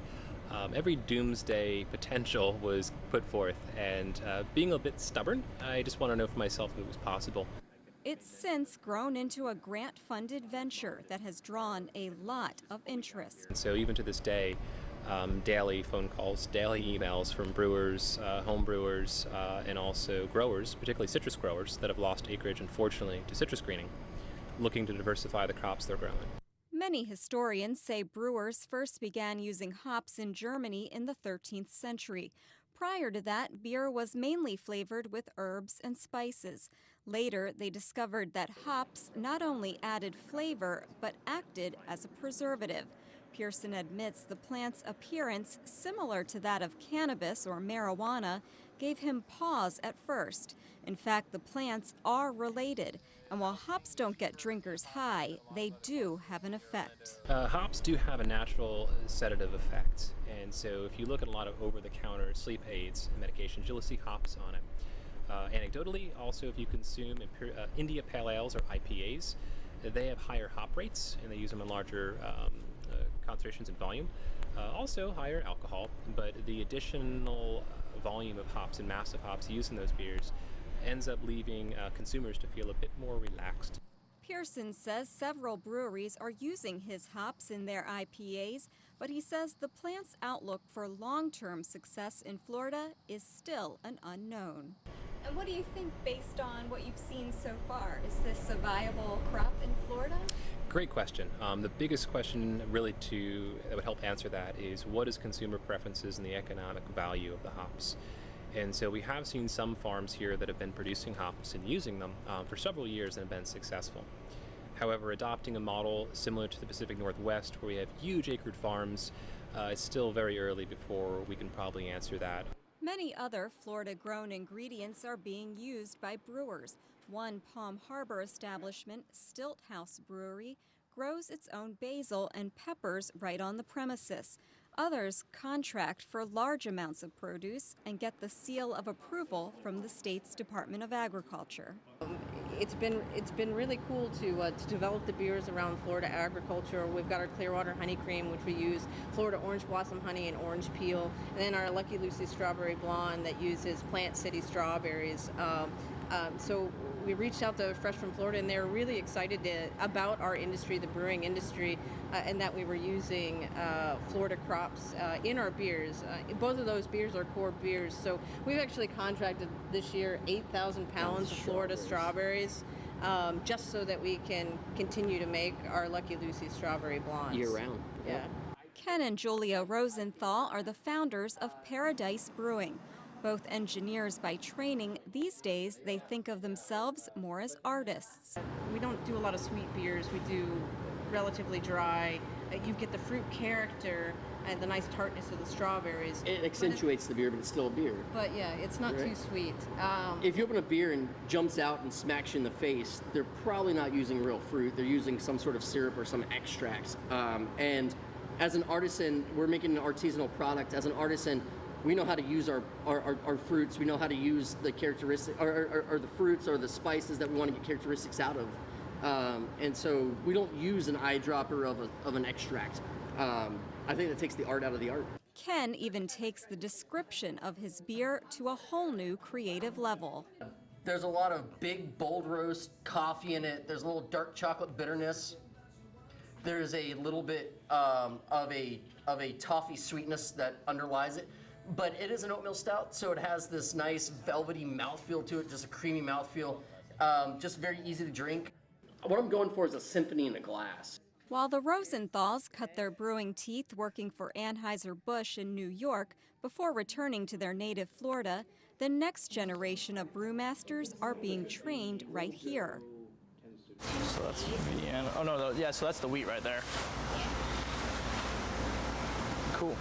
Before becoming head brewer at 81 Bay in Tampa, Jay Jones was also an engineer. I was working in Largo at a powerboat company as a CNC programmer, so I was just pretty much sitting at a desk all day behind a computer, and got into homebrewing kind of at the same time, and kind of found a passion for that. That's when he found out about a new program offered by the University of South Florida at St. Petersburg, geared towards those who want to learn the ins and outs of brewing. Jennifer Cedillo explains the curriculum, which consists of 21 weeks of online coursework that begins with the anthropology of beer. Then we get into more of the hard sciences for beer making, so water chemistry, malting, hop chemistry. We go through all that, and then myself and some others teach the microbiology aspect of it. So we really go through all the hard sciences. Then we also talk about the equipment and everything that's needed, so production as well. And then finally the program ends with a business module. So how to start your own brewery, how to write a business plan, how to market it. Cedillo said the program was formed to provide the growing local craft beer industry with a skilled workforce. And many students do find jobs, often with the help of an internship arranged through the program. Jay Jones started at Brew Hub in Lakeland. But the internship part was, I mean, it's just normal day-to-day work that you'll be doing in a brewery. So a lot of sweating, a lot of heavy lifting. It's not like the Sam Adams commercials where they're all standing around drinking beer and spraying hoses. You know, it's a lot of hard work, but it's all worth it in the end, in my opinion, because then you have your glass of beer at the end of the day, and you're like, man, that's something that I was a part of, and it's just beautiful, honestly. Cedillo says some students even go on to open their own breweries. Few seem concerned about increased competition or market saturation. And Gerard Wallen says the statistics back them up. Breweries per capita, we are still way behind a lot of other states. So I think I did see a study a couple years ago that Florida could support up to 500 breweries. So we're only not even halfway there. Some brewers say the only thing that could stifle the industry is too much regulation, but they've had support from state lawmakers on that front. We talked to lobbyist Josh Aubuchon at Proof Brewing in Tallahassee, a member of the Florida Brewers Guild Aubuchon represents. Well, the great thing about beer is that it really is, it crosses political boundaries. You know, some of our bills that have been filed and sponsored, a lot of times we'll get a Republican sponsoring it, and then the immediate co-sponsor is usually a Democrat. In recent years, legislation has expanded the size and type of bottles in which beer is allowed to be sold. For example, a 2015 law permits customers to take home 64-ounce growlers of beer. Other bills that have been filed would give brewers more freedom when it comes to distributing their products. Aubuchon says it's the atmosphere surrounding these businesses that have helped them gain support. You'll find that there's a lot more family-friendly events where kids, you know, families can bring their kids, everybody can enjoy it. You know, the folks that outside have a pint or two and the kids can play. You know, they've had bounce houses here at Proof. They've had chalkboards and face painting and all sorts of things. You know, with more and more breweries, now over 200 breweries, you've got an economic driver that's family-friendly that people enjoy. I mean, what's not to love?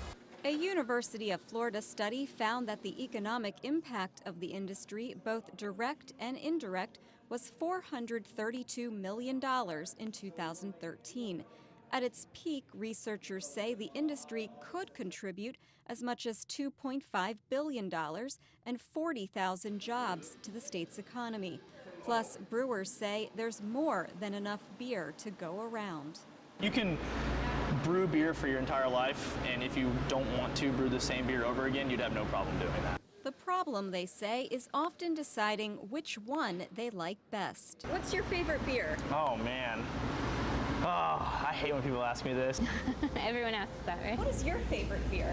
Well, that is a loaded question. Sometimes people ask me that, and I ask them, I'm like, well, do you have more than one child? And they often say yes. I'm like, well, do you have a favorite? And then it floors me because they all have a favorite, right? With so many Florida breweries making everything from stouts and IPAs to red ales, cream ales, and lagers, beer enthusiasts and those new to craft beer are sure to find something they like. It's good. There's one in. Cheers. Cheers. Got a little pressure going there. Honestly, the only thing you have to do is say call and fill.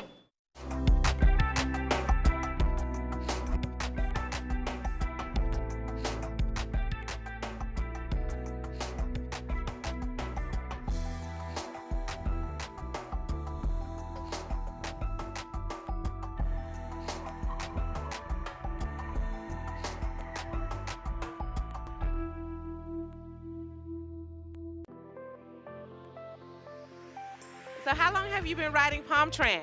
It's about 6 years. I've been riding Palm Tran since I was about 3 years old. I've been riding for 27 years now. I've been riding Palm Tran about 30 years now. That's a long time. Since 1992. For the last maybe 3 weeks, we just arrived here. Oh, wonderful. So far, what's your favorite thing about riding Palm Tran? Don't have to drive. It's easy. Convenience, many stops. It saves me money.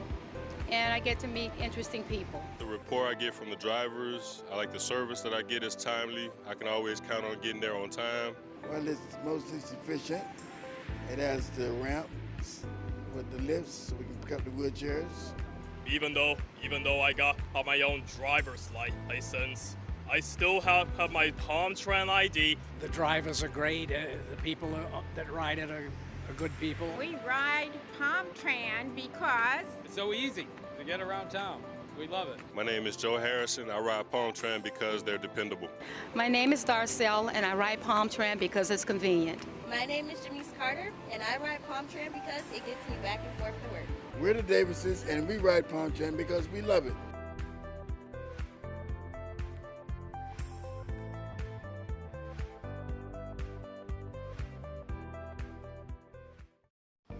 With hurricane season rapidly approaching, many are stocking up on new supplies. What should you do with all those old supplies? That's easy. Drop them off for free at your local home chemical and recycling center. They accept old gasoline and used oil from generators, old propane tanks, and dead rechargeable batteries from your electronics. Remember, pollution prevention starts at home. There are 7 convenient SWA home chemical and recycling centers for you to drop off your old supplies. For a complete list of locations, visit swa.org/HCRC.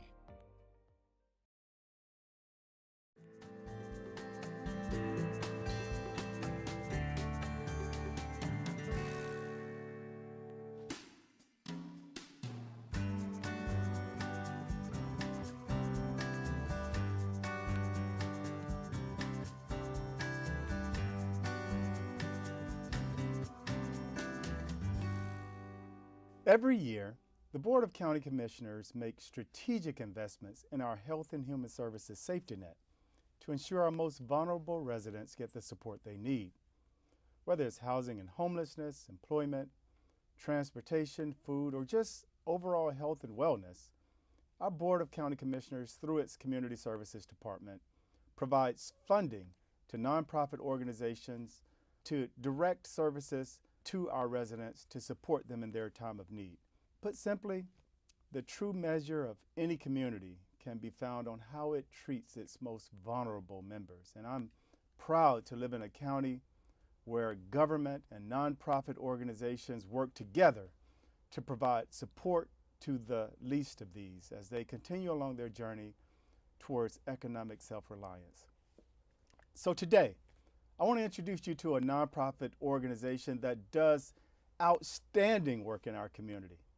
Every single day, they're making a difference in the lives of families who are experiencing homelessness. Those families are extremely grateful for the work that is being done.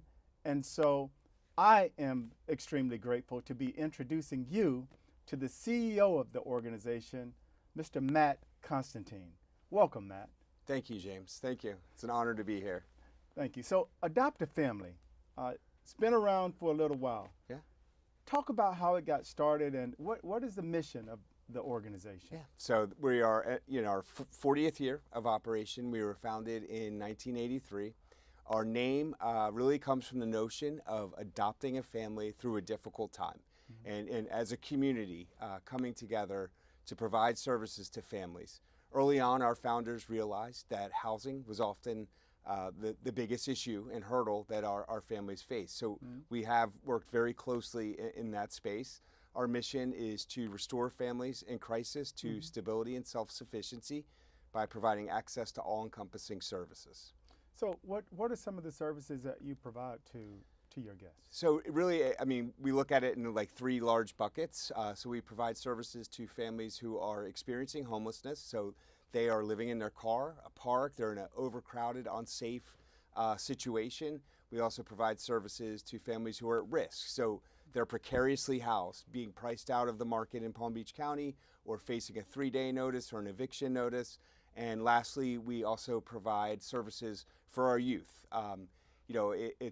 It's sort of incumbent on us not to just focus on the housing piece, but we also have a great opportunity to work with the kids in our families. And so we provide an after-school program and a middle and high school program as well.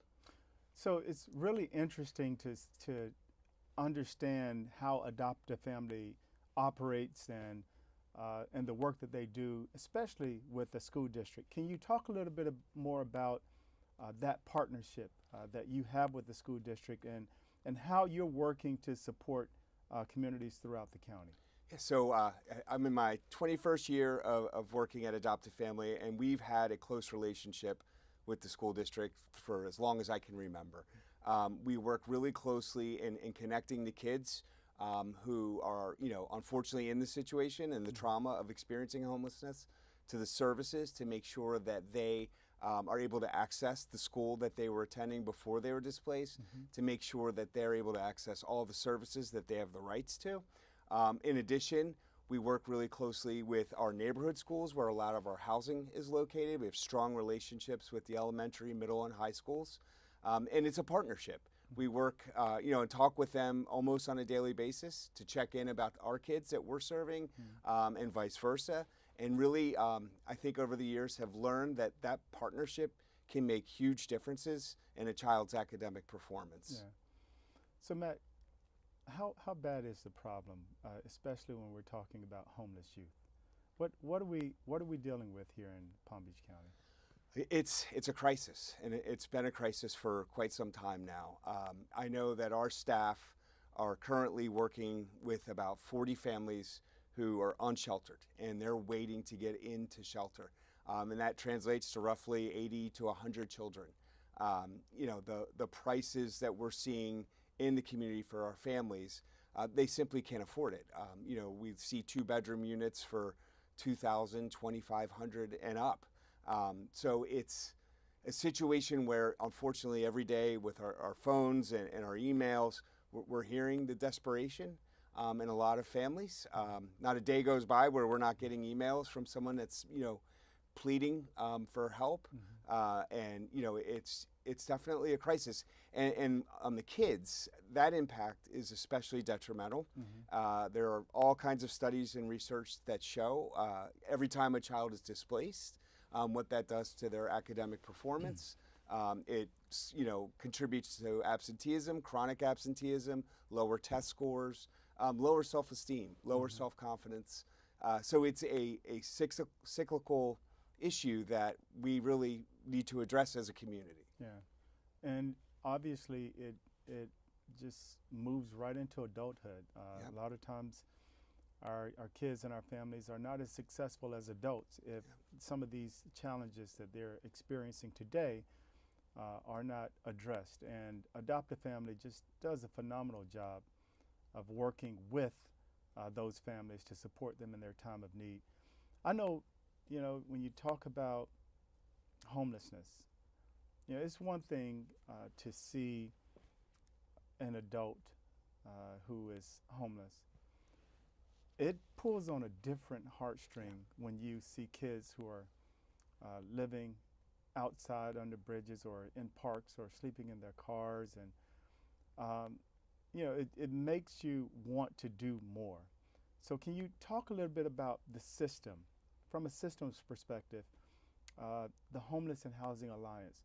Who is the Homeless and Housing Alliance, and how do they work together to ensure that we have a system that works not just for individuals like our seniors and chronically homeless male and female, but for our families, for our little kids who are unsheltered and they need help?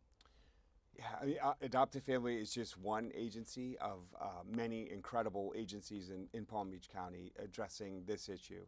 And the Homeless and Housing Alliance is a consortium of agencies, faith-based entities, a wide range of organizations dedicated to making a difference for both individuals and families experiencing homelessness. So the work that we do is definitely not just us.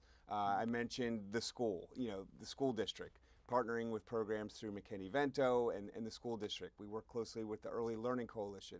We work closely with the Lord's Place, Goodwill, as many agencies that are really members of that HHA. And I think the important thing with the HHA is the frequent communication, the checking in. So there are often cases that we're all sharing together and really trying to be there, whether it's to prevent an episode of homelessness or to end an episode of homelessness.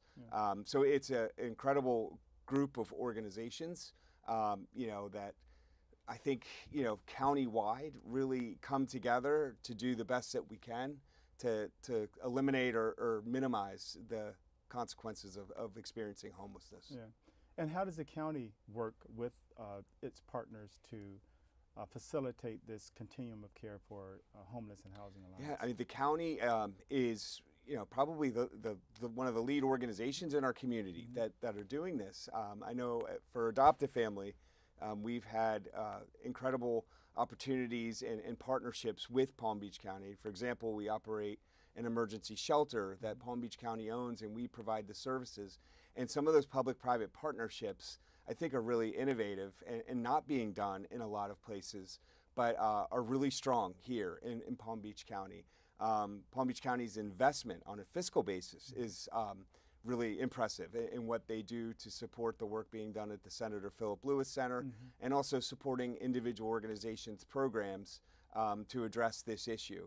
And ever present in the HHA and in the system of care here in Palm Beach County. So I would say that in addition to being a strong partner, a very aware partner and a very supportive partner, and we look to for a lot of guidance, support, and input. Yeah, absolutely. And I think oftentimes people feel like homelessness is the Palm Beach County's problem, but homelessness is a community problem, right?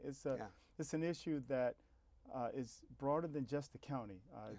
There are private sector members, for-profits, that are impacted by homelessness.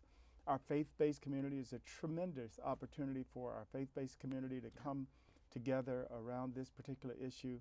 Our foundations and other partners, and the Homeless and Housing Alliance is a coalition of those partners that work together to make sure that people can get housed and they can move towards economic self-reliance, and that's really key. It's really important to know that. You mentioned something about McKinney-Vento. I think oftentimes when we're talking to each other, we have acronyms and we're talking about programs, and people who are in the general public don't really know what those acronyms or those programs are. I think let's take a moment to talk about McKinney-Vento and clarify homelessness in terms of its definition, if you could, for the audience. Okay. What is McKinney-Vento, and how is homelessness defined here in Palm Beach County and throughout the country? Yeah, so McKinney-Vento is federal legislation that was passed to instill and protect the rights of students who are experiencing homelessness and attending schools in our community. Some of those rights are significant, one being the ability to continue to attend the school that you were attending prior to being displaced. Two is transportation. If you move far away to a shelter, you have the right to be transported to that school. And three is just, the program here in Palm Beach County and the folks that we've worked with over the years do an amazing job at this, is really being advocates and connecting these kids to services, whether it's, school uniforms, backpacks, school supplies, whatever that might look like. So the McKinney-Vento program also, one of the things they do is they're charged with counting and keeping track of how many homeless students are in the school district on a yearly basis, and the number is staggering. I believe it's over 4,000 at this point, and so the interesting piece that we run into is that there are some definitional differences. So one of the things that the McKinney-Vento program does count as homeless is a family that is staying in an overcrowded situation. And a lot of families, especially in today's housing market, that's exactly what they're doing. They're doubling up and making sure that they have a roof over their head and being with family and being in some supportive environment, but typically overcrowded. Right. And a lot of the funding that comes from other sources, whether it be HUD, really is focusing on those households who are literally homeless. So they are sleeping in their car, they're sleeping in a park, a place not meant for human habitation. And those are some differences where funding priorities may align with one definition, but not the other. Yeah, and it's really important for people to know that, because it can get really confusing at times. But we understand it as a system of care, and our partners, we make sure that they're clear about the definitions and how we go about addressing the need in its entirety. And we're so grateful for the work that that you do. I mean, I can't imagine what this county would be like without an adoptive family. You guys do just tremendous work, and we're going to talk a little bit more about prevention and some of the programs and initiatives that you serve in the second segment of the show. So you're joining us here with the CEO of Adoptive Family, Mr. Matt Constantine. And if you really, really want to hear about some of the phenomenal work that they're doing with our families, then just hang tight, stay with us. We'll be right back.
Welcome back to Those Who Care.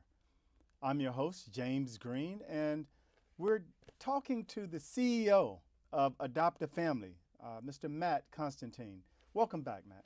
Thank you, James. So, if there's a family that is experiencing homelessness and they don't know what to do, can you just kind of talk about how the system works and how they would engage with the Homeless and Housing Alliance to get the supports they need? Sure. So that, one of the things that our community has, I think, done a really good job is develop a coordinated entry for families and individuals experiencing homelessness. So there's one number to call, and I know you're going to share that. But what we do in that coordinated entry is really make sure while we're talking to the caller, is this a literal homeless situation, or is this a homeless prevention situation? A lot of times families will call with a 3-day notice or an eviction notice, and I get it. I think I would consider myself just about homeless at that point. But there's oftentimes an opportunity for us to intervene on the prevention side. If the family is, passed to adoptive family, they are experiencing homelessness, we get the call. And one of the unfortunate realities, I feel like, in our community is that we have to keep an acuity list, almost like a waiting list. So the need is greater than the resources. So we provide immediate case management, consultation with the families, finding out where they're staying, what they need. There's opportunities for them to come to the Senator Lewis Center for showers, for laundry. Oftentimes we'll work with Early Learning Coalition to get after school or daycare vouchers, those types of services to help the family get back on their feet. But then we bring them in for an assessment. And that assessment kind of looks over all of the types of challenges that they may encounter. Right now, it's an incredibly tight housing market. So, looking to see, okay, how is your credit? Are there any evictions or any of these types of situations serving as barriers? Because we think we can overcome those, and we should be able to overcome those. And really just work with the family, get them into shelter or safety as soon as we can. Ideally, it would be nice to skip the shelter and get families straight into permanent housing. But sometimes, unfortunately, many times, the permanent housing is not as abundant. And so a lot of times we're working through shelter and then providing housing options to the families we serve. I did some research before the show and saw that evictions in Palm Beach County are higher than they were before the pandemic. And so with the cost of housing continuing to rise, with the cost of gas and food continuing to rise, we know that families are really, really struggling, and that it's very difficult for them to get the help they need. And you mentioned the coordinated entry process, and they can call 833 HHA-WILL. That's for Homeless and Housing Alliance, WILL, WILL. And they'll be navigated through the system to hopefully get the support that they need as quickly as possible. But there are still challenges that they'll face along the way. Yeah. Challenges with finding a place to go. We have families who have housing vouchers through various housing authorities that can't find a place to go because the cost of housing is just so high. Can you talk a little bit more about the affordable housing challenges that we're facing and some of the things that you're aware of that is being done to address that issue? Yeah, I mean, it's unbelievably unaffordable for so many of our families.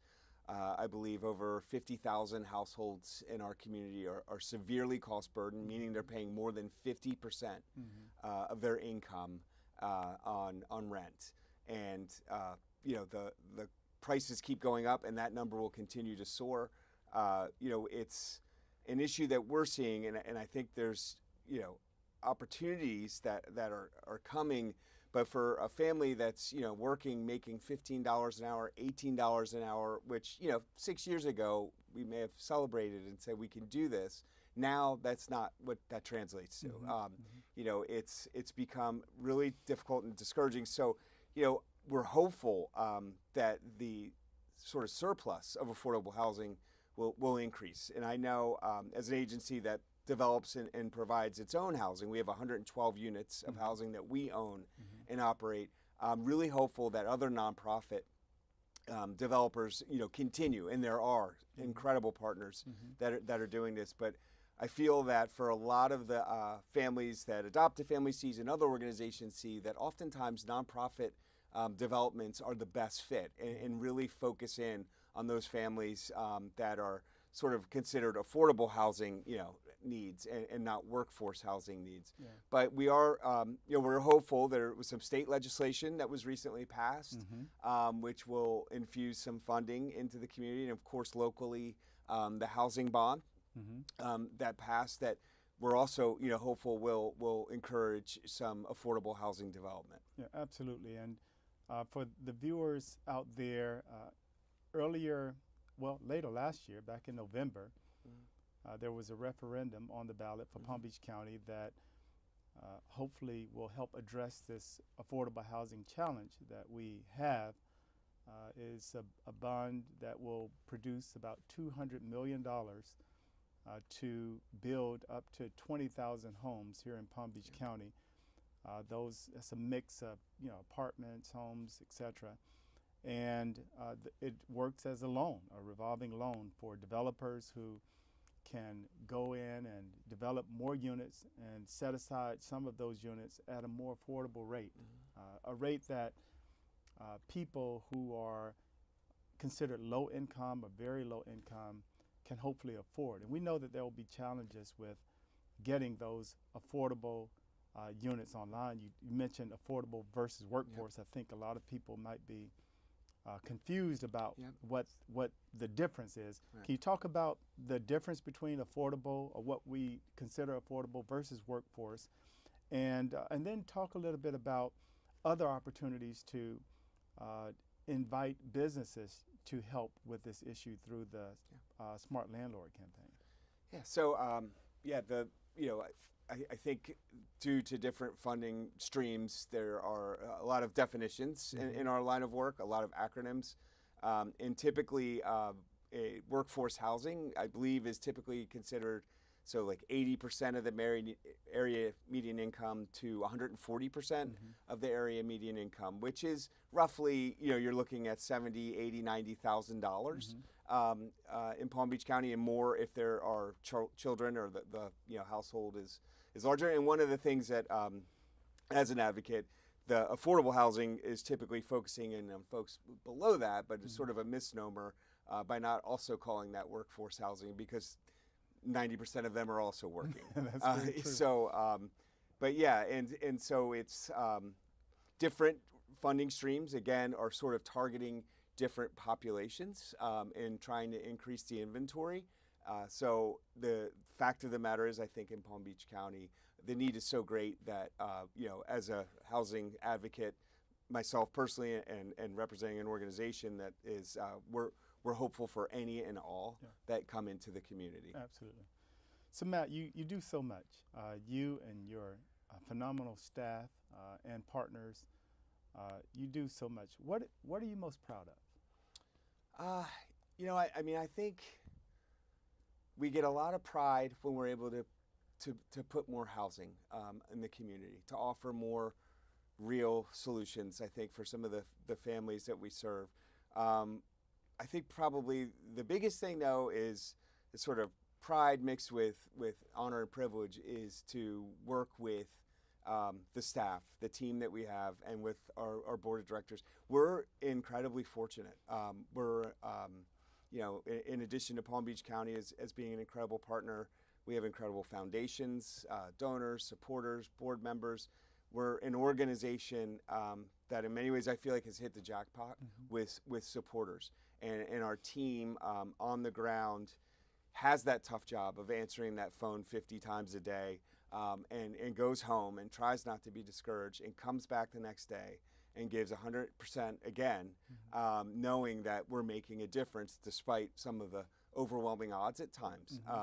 And so I work with, you know, the coworkers I get to share time with are inspirational, incredibly talented, and we learn from each other every day. Yeah, so I know that we can talk forever about this issue. There's so much to learn about what our community is doing to address housing and homelessness. But in 60, 90 seconds or so, can you share what does the future look like for Adopted Family, and how can others get involved? Sure. So just almost a year ago, we created our newest strategic plan for the organization. And, you know, our board of directors and our staff and outside partners who participated in that kind of are helping to guide our next steps as an organization. And I know that we will continue to kind of keep our finger on the pulse as it relates to housing inequities in our community and opportunities for us to help address that, whether it's, you know, developing more housing, or whether it's, you know, leveraging landlords and other community partners to increase that capacity. Also education, you know, both with children, middle school, you know, the middle school, high school, K through high school is really an important element of the work that we do. You know, we provide really intensive case management to our parents with job coaching, financial literacy, those types of pieces. But also, you know, as an organization, we spend a lot of time with our, you know, with our kids, and we want to increase in. And also, I mean, a big piece that came through in our strategic plan was advocacy, was being you know, willing and able to say, like, hey, we need more housing as a community. Absolutely. Listen, thank you so very much. I mean, there's so much that we didn't get a chance to discuss. You, an award-winning, phenomenal organization. You do tremendous work in the community, and we're so proud of being a partner with Adopted Family, and we're proud of you, Matt, and the work that you continue to do. So thank you so very much for joining us today. Thanks a lot, James. All right. So you are joining us for Those Who Care. We've had an opportunity to talk to Matt Constantine. He's the CEO of Adopted Family. Thank you so very much for staying with us today. See you next time.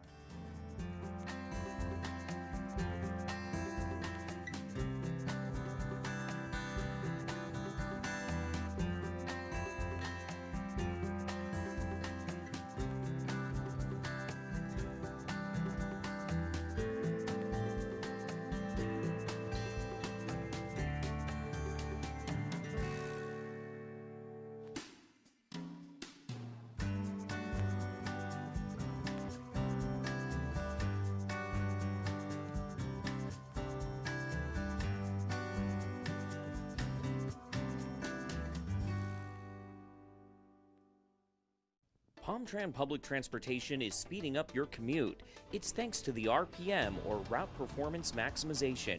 The RPM means PalmTran now has more direct bus service, extended hours for select routes, easier connections, and even free Wi-Fi on board the buses. Riding is even easier when you download our free app, MyStop Mobile. Plan your trip at palmtran.org. PalmTran, providing access to opportunity for everyone, safely, efficiently, and courteously. After grilling, chilling, or just enjoying the pool, don't forget to do the right thing by properly disposing of propane tanks, pool chemicals, and pesticides. These items should not be thrown away with the regular garbage. Drop them off at one of 7 Solid Waste Authority home chemical and recycling centers in Palm Beach County. Find your nearest location at swa.org/HCRC.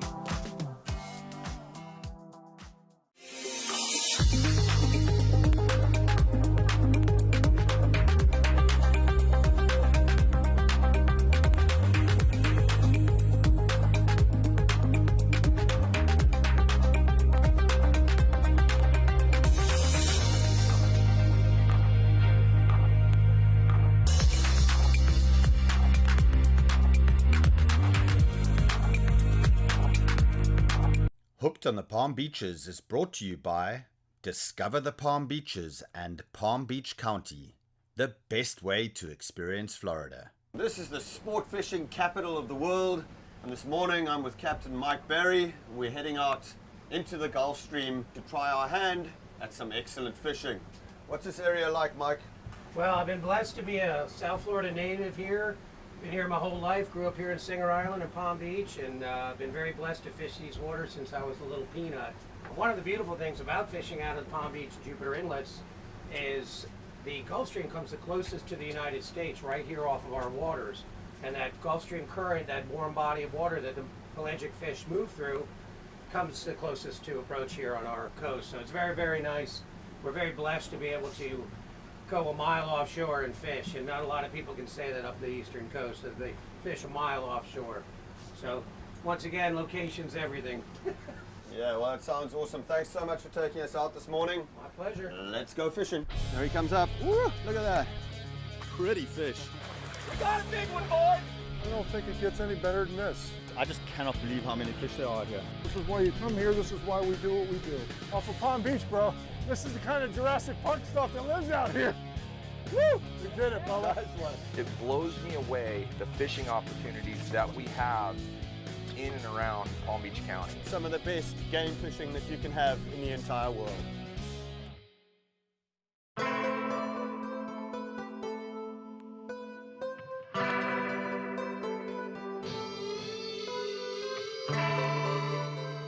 One of the fastest fish in the ocean, sailfish offer up a spirited aerial fight that makes them a favorite amongst anglers. Sailfish are members of the billfish family and are found throughout the warmer waters of the world's oceans, usually preferring water temperatures between 70 and 83 degrees. Sailfish grow exceptionally fast, typically reaching 3 to 4 feet in their first year. They are commonly blue or grey in color, with a light, almost white underbelly and vertical grey bars along the side. When lit up, they will show an array of colors from tones of gold, bright purple, iridescent blue, and silver. They are aptly named for the enormous sail-like dorsal fin, which is typically folded down when swimming, but raised when the fish feels threatened or used when herding baitfish into bait balls during group feedings. Traditionally divided into 2 species, the Pacific sailfish and the Atlantic sailfish, it's now believed that these are actually one species and that there is no significant genetic difference between the two. However, Pacific sailfish are the larger of the two, weighing up to 200 pounds, while the Atlantic sailfish are much smaller and rarely exceed 100 pounds. Many angling techniques can be used when fishing for sails. Kite fishing is popular in the South Florida region, while trolling or pitching baits to cruising fish is effective in many parts of the world. Guatemala, Costa Rica, Mexico, and right here in the Palm Beaches are prime locations for this exciting species. Since sailfish feed primarily on baitfish or squid, live bait works best, followed by lures that mimic squid or baitfish when trolled. While sailfish do not fight as hard as their billfish brethren such as marlin and swordfish, they are tremendous fun on lighter tackle. The majority of sailfish are released, and their populations throughout their range are in excellent shape. It's not uncommon to have multiple hookups per day, with totals well into the double digits. Sailfish are most often found near the ocean surface, usually feeding on schools of smaller fish like sardines and anchovies, which they often shepherd with their sails, making them easy prey. Sailfish usually attack one at a time, and their bills inflict injuries on their prey fish, and then they pick up the injured fish and feed on them. If you're looking to tangle with a sailfish, the Palm Beaches is the right place to get tight.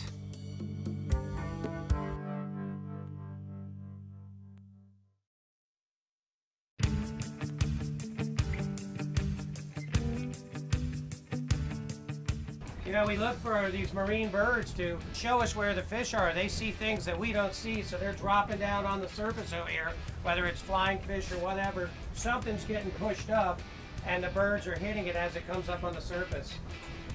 So what species do we have there, Mike? Those look like seagulls.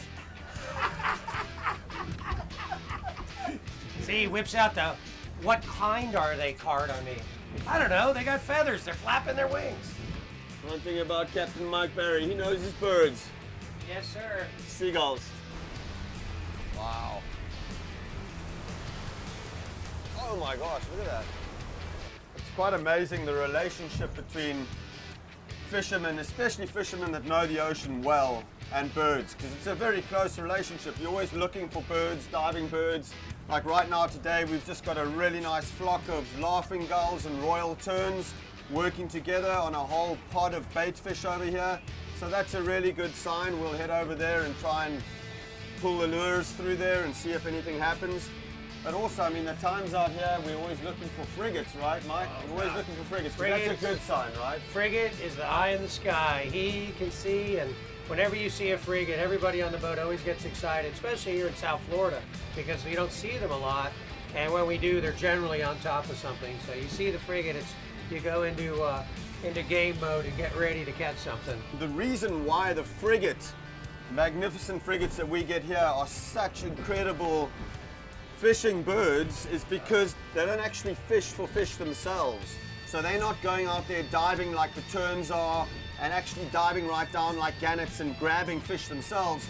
They rely entirely on game fish and dolphins and other marine mammals that are feeding on bait fish, because they only pick up the scraps. So they have to eat a fish that has already been eaten by another fish, and that's why they're a sure indicator that there are predatory fish out there when they're looking and circling like that in the sky.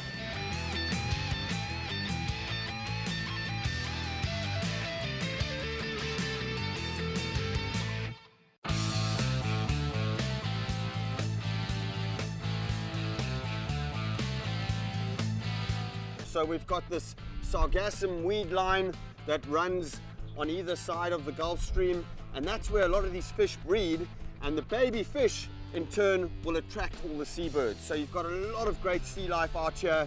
Baby turtles will grow up in that sargassum weed line as well, and so it's wonderful to take a boat trip out here, do a bit of fishing, and then come and do some excellent pelagic birding as well.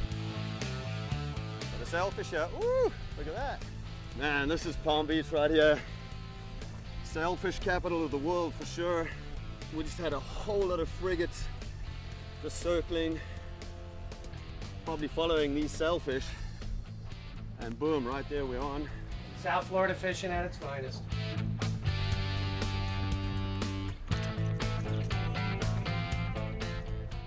There he comes up. Woo, look at that. Beautiful. Yeah. Look at the colors, he's all electric blue. So if we're lucky enough to get this fish close to the boat, we're going to put a tag in him from Grey Fish Tag Research. They're doing really important work on the conservation of billfish and all species of fish, in fact, around Florida and around the world. And tagging them is just a great way for us to, monitor what's going on with fish populations here in South Florida. James is doing a great job with this Atlantic sailfish. 1.5 miles off the coast of Palm Beach, 5 minutes of fishing, and we got a sailfish on. Oh yeah.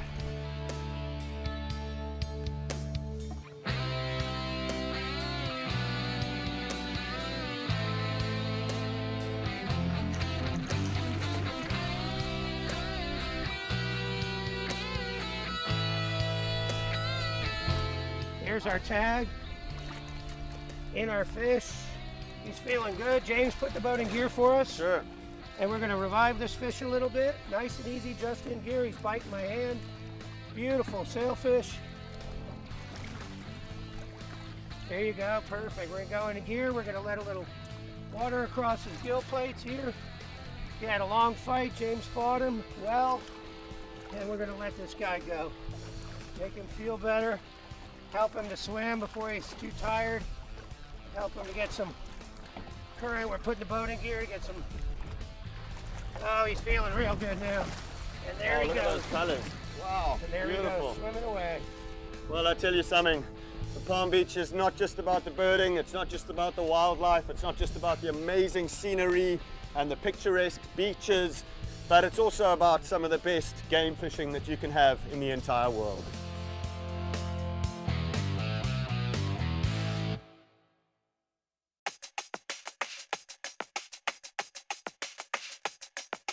On this week's hotspot, we're heading to Limestone Creek Natural Area. Limestone Creek Natural Area is on the southwest fork of the Loxahatchee River, and it's just downstream of the spillway for the C-18 canal. So there's a canoe kayak launch at Limestone Creek, and we've done a lot of oxbow restoration there, so you can paddle through there, flip some baits at the shoreline. You're gonna find snook for sure when the water's flowing out of the C-18. You're also gonna get some of those sheep's head coming in, feeding on those barnacles and stuff on the fishing pier pilings. Big jacks cruising through the southwest fork of the Loxahatchee River. Always a really fun time.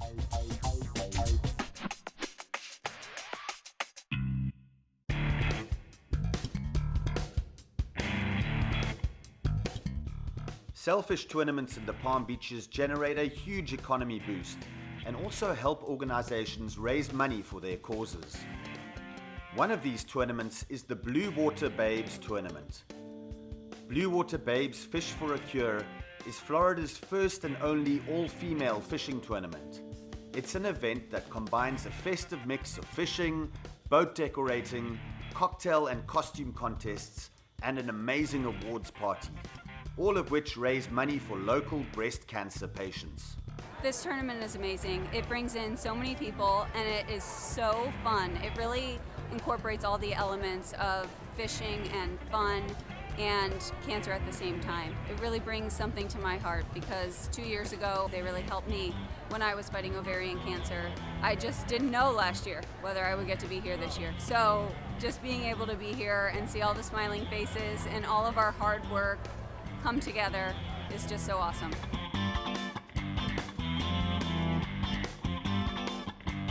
Every year I feel like we anticipate boats coming and people decorating and it being awesome, but every year I am wowed by what shows up.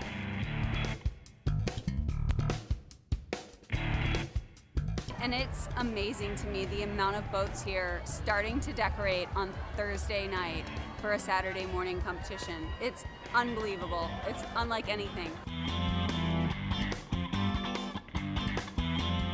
As a whole, I just couldn't believe the amount of people that have been brought to my life because of it. Today I actually said, I think maybe for the first time, maybe this is why cancer happened to me, because it makes it all make sense.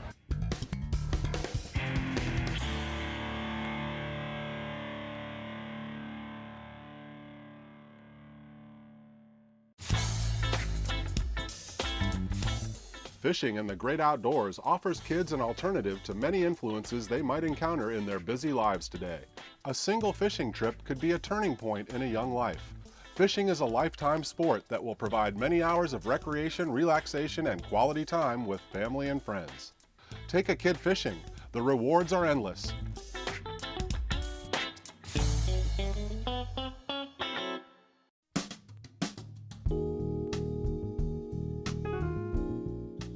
Palm Beach County's coastal waters are scattered with natural coral formations that form part of the Florida Reef Tract, the only living barrier coral reef in the continental United States and the third largest in the world. These natural reefs can be supplemented with artificial reefs that are most often made out of limestone, concrete, and even old ships. The Palm Beach County Fishing Foundation and the West Palm Beach Fishing Club have recently started the Reef Dart program, an unusual idea and a design that really works.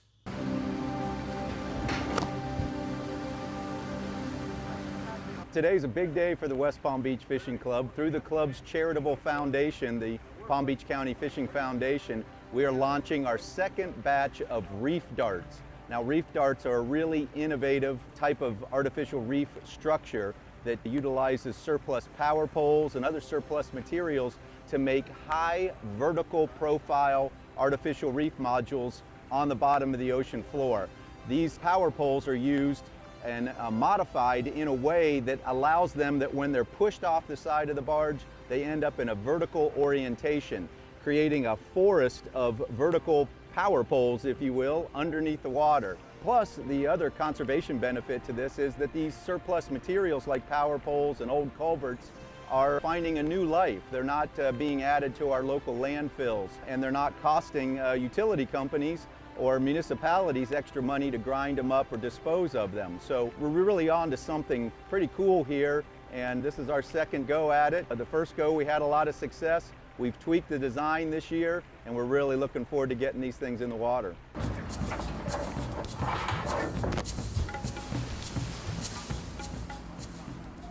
Now, each reef dart weighs 8.5 tons, and most of that mass is here at the base, where the base actually provides the stability of the pole as it's oriented vertically in the water column. Reef darts can be used in a variety of ways. They can be used as breadcrumbs dropped in between two existing artificial reefs so that when divers do drift dives or fishermen are drifting along the edge, they have more reef complexity that they're fishing or diving on along their entire drift. Reef darts can actually enhance existing artificial reefs by adding complexity on the outskirts, the perimeter of an existing artificial reef. Of course, we've designed reef darts to be sunk in a variety of depths, including 400, 500 feet of water where we haven't yet created any artificial reefs off Palm Beach County. One of the main intents of reef darts was to create deep water benthic habitat, high vertical profile habitat in really deep water that provides places for fish like Warsaw grouper, snowy grouper, and red snapper. These are overfished species of fish that need a lot of help. And so by adding additional marine habitat at those depths, we're providing almost a marine refuge for these species, helping them recover.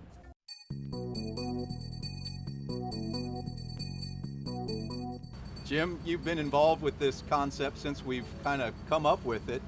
What do you think the environmental benefits will be from a reef dart initiative? Good gracious, Tom. This is amazing. What you get with this type of structure, with height, you get an aggregation of all types of bait fish. Those fish will attract other fish. We hope that we'll get the grouper concept going really good, the Warsaws, the Snowies, and the amberjack and that type of thing, and hope to get a spawning area. There's nothing really in this whole location except the muddy bottom when we go to deep water. This is really a trial area right here. The beauty of this is it'll also grow all types of fouling organisms on it. That's really going to be amazing. This trial run is a great experiment, and my hat's off to you for all the effort that you've done in creating this and coming up with the concept and doing something out of the box.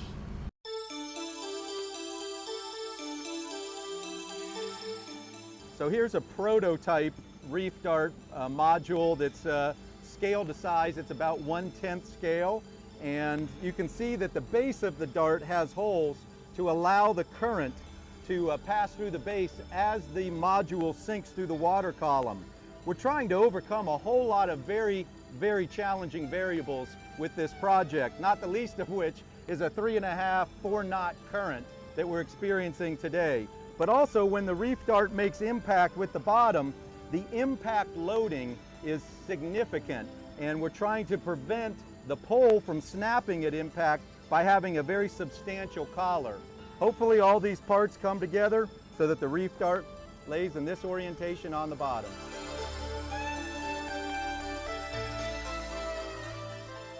The key to getting reef darts to be successful is to get the pole so that it ends up in a vertical orientation on the bottom.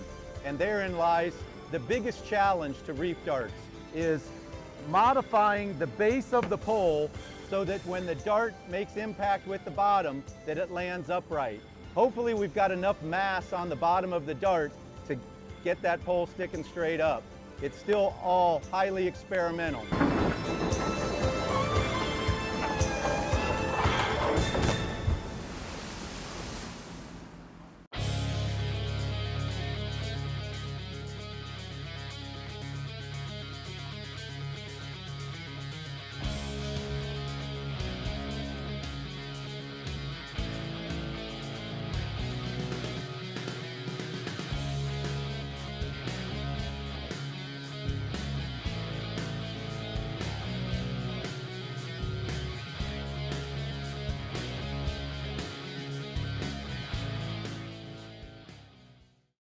Hi, we're the Survivor Action Team, made up of men and women. We're all survivors of sexual assault. We're here today to put a face to survivors for you. It's hard to come forward, to reach out. To know you need to or that you can. But we've all been there, and we want you to know that there is somewhere that's really awesome for you to go. Don't wait any longer. Palm Beach County Victim Services and Certified Rape Crisis Center offers free and confidential services, including rape exam, therapy, court accompaniment, and victim advocacy. It's a safe place to bring your voice. For help, call the 24-hour hotline at 561-833-7273. This is PBCTV, your channel for county programs and services. Join us as we celebrate improvements to communities throughout Palm Beach County, including groundbreakings, ribbon cuttings, new services, dedications, and more. This is PBC TV Presents.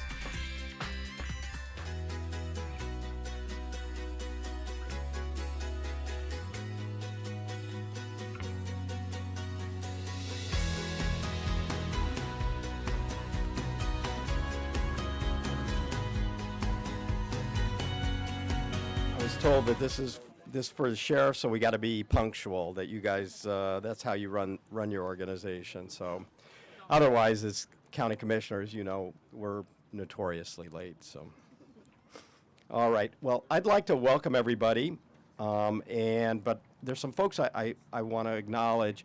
We have State Representative Tay Edmonds here with us this morning. Tay, thanks for being with us.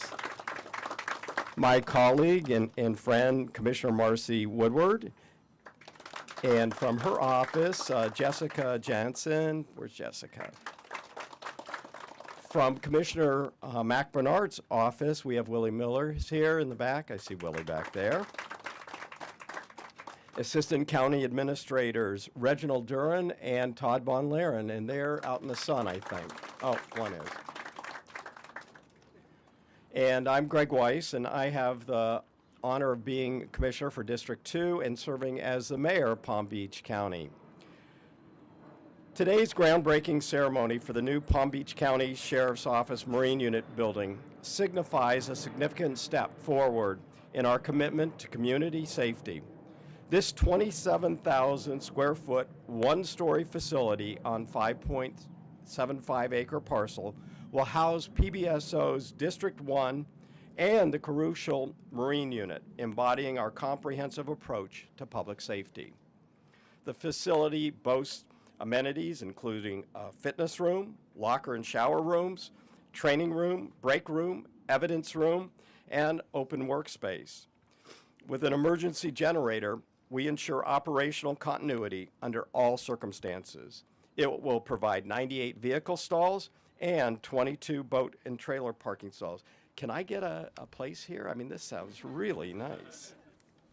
The Marine unit, comprised of 16 sworn officers and 7 certified pavilions, plays a pivotal role in patrolling the 48 miles of coastline that we call Palm Beach County, Lake Okeechobee, and our county waterways.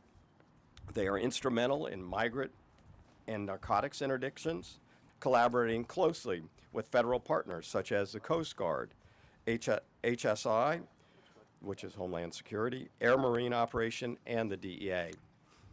But beyond enforcing waterway laws, conducting dive operations, and participating in dignitary assignments, the Marine unit is staffed 24/7.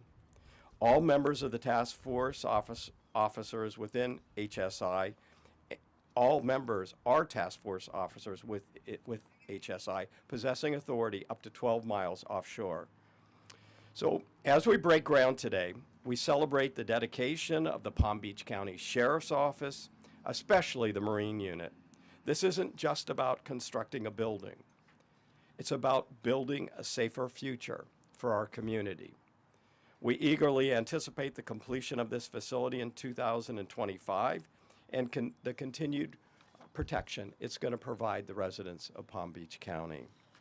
So with that, I'd like to ask that Captain Joel Rossi come forward, and he's got some remarks regarding this project. But before I step aside, I do want to acknowledge from our facilities operations, Isami, who is Colazo Ayala. Did I get that right? And I mean, the work that her office does to bring these ideas to fruition and making these projects a reality. So thank you for being here, and thank you for your staff. With that, Captain, the floor is yours. Thank you, Mr. Mayor. I'm Captain Joel Rossi. I'm the Special Operations Division Commander. I'm here representing the Marine Unit and the Marine Unit Shop, and today's a great day for us. You know, for many, many years, our Marine Unit Shop had to utilize secondhand locations that had to be retrofitted so that we could properly service and maintain our boats. Our Marine Shop Supervisor, Eddie Aviles, has worked hand in hand with the county planners in designing what we believe will be a state-of-the-art facility. To get a brand new facility is amazing. So we're truly excited about that. To say we're excited is an understatement, actually. And once completed, the new shop will house, of course, our Marine Unit Supervisor, 4 technicians, and a law enforcement aide. Again, this is a great day for us, and I just want to say thank you to all the PBSO personnel, Major Van Reeth and his team, and of course all of the county personnel, Ismay and your team, for getting us to this point. Again, we are truly grateful, so thank you. Appreciate that. Thank you.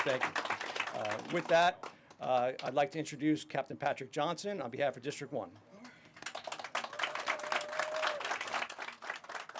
Wow, good morning, everybody, and keeping with the time constraints here, I'm Captain Patrick Johnson of the Palm Beach County Sheriff's Office. First of all, let me thank the executive staff, the county commissioners, just elected officials for this groundbreaking ceremony. I want to say brief, short, and sweet. I drove by here last week. I saw the ground being plowed, and you just could not imagine the happiness I have finally been able to see. Thank you for letting that happen. We sat down many meetings, got all the intricacies worked out, and it's coming to fruition. Once again, thank you very much. And everybody here, take a hand clap for yourself. Thank you very much.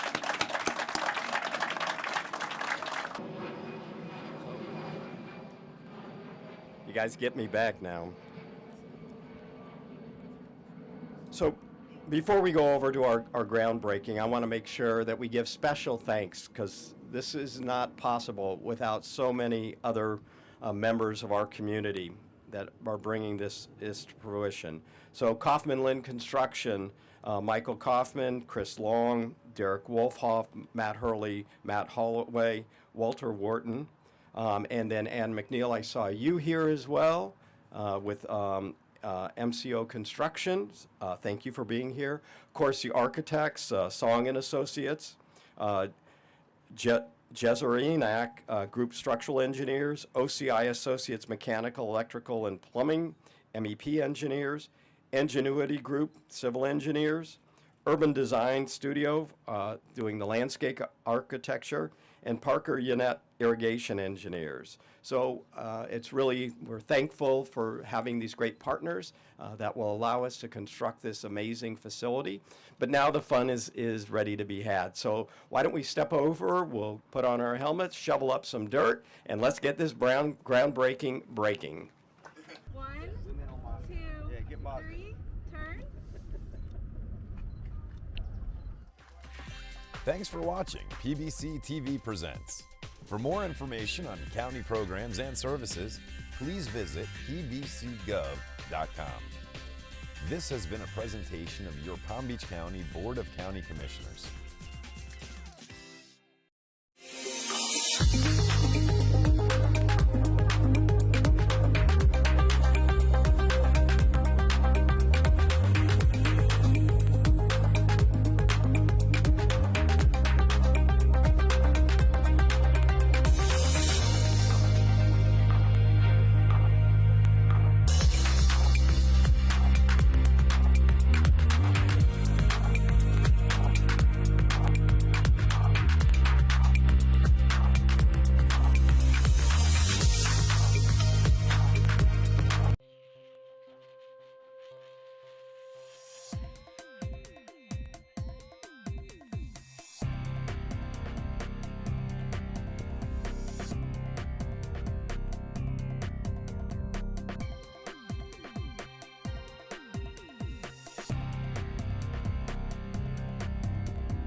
Hello, I'm your host Leilani Yan, and welcome to County Connection. We're on site at Animal Care and Control headquarters in West Palm Beach. Palm Beach County's Animal Care and Control Division provides many different services that protect the health and safety of people and animals here in our county. With us today are the Director of Animal Care and Control, Jan Steele, and Community Cat Officer, Katania Black. Welcome to the show. Hi, Leilani. Thank you for coming out. Hello, thanks for coming out. Jan, can you start off by telling us the mission of Animal Care and Control?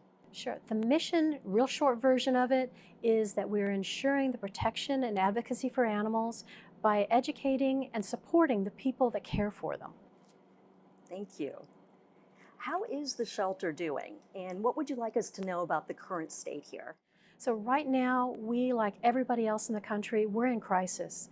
There are so many animals coming in every day, anywhere from 20 to 30 animals coming in every day, that we're overcrowded. We normally have 144 dog kennels and space for between 100 and 130 cats. But right now, as of this morning, we had over 190 dogs and 140 cats. So we are packed to the rafters. And on top of that, we also have pocket pets and fish and birds. We get cows, we get horses, we get everything. And so this is a really rough time for us right now, and we really need the community's help in trying to bring those numbers down. And so things like adoption, we'd love to have you come out and adopt. If you can't adopt because maybe you're going on vacation, can you foster for a couple of weeks? If not, can you volunteer? We really need the community's help because this is a community problem. Tell us a little bit about some of the programs and services that are being provided. Kat, can you tell us about some of the programs? Yes, we offer rabies shots here. County tags can be purchased. We also do microchipping. The rabies vaccines, we have it on Saturdays and Sundays from 2 to 4.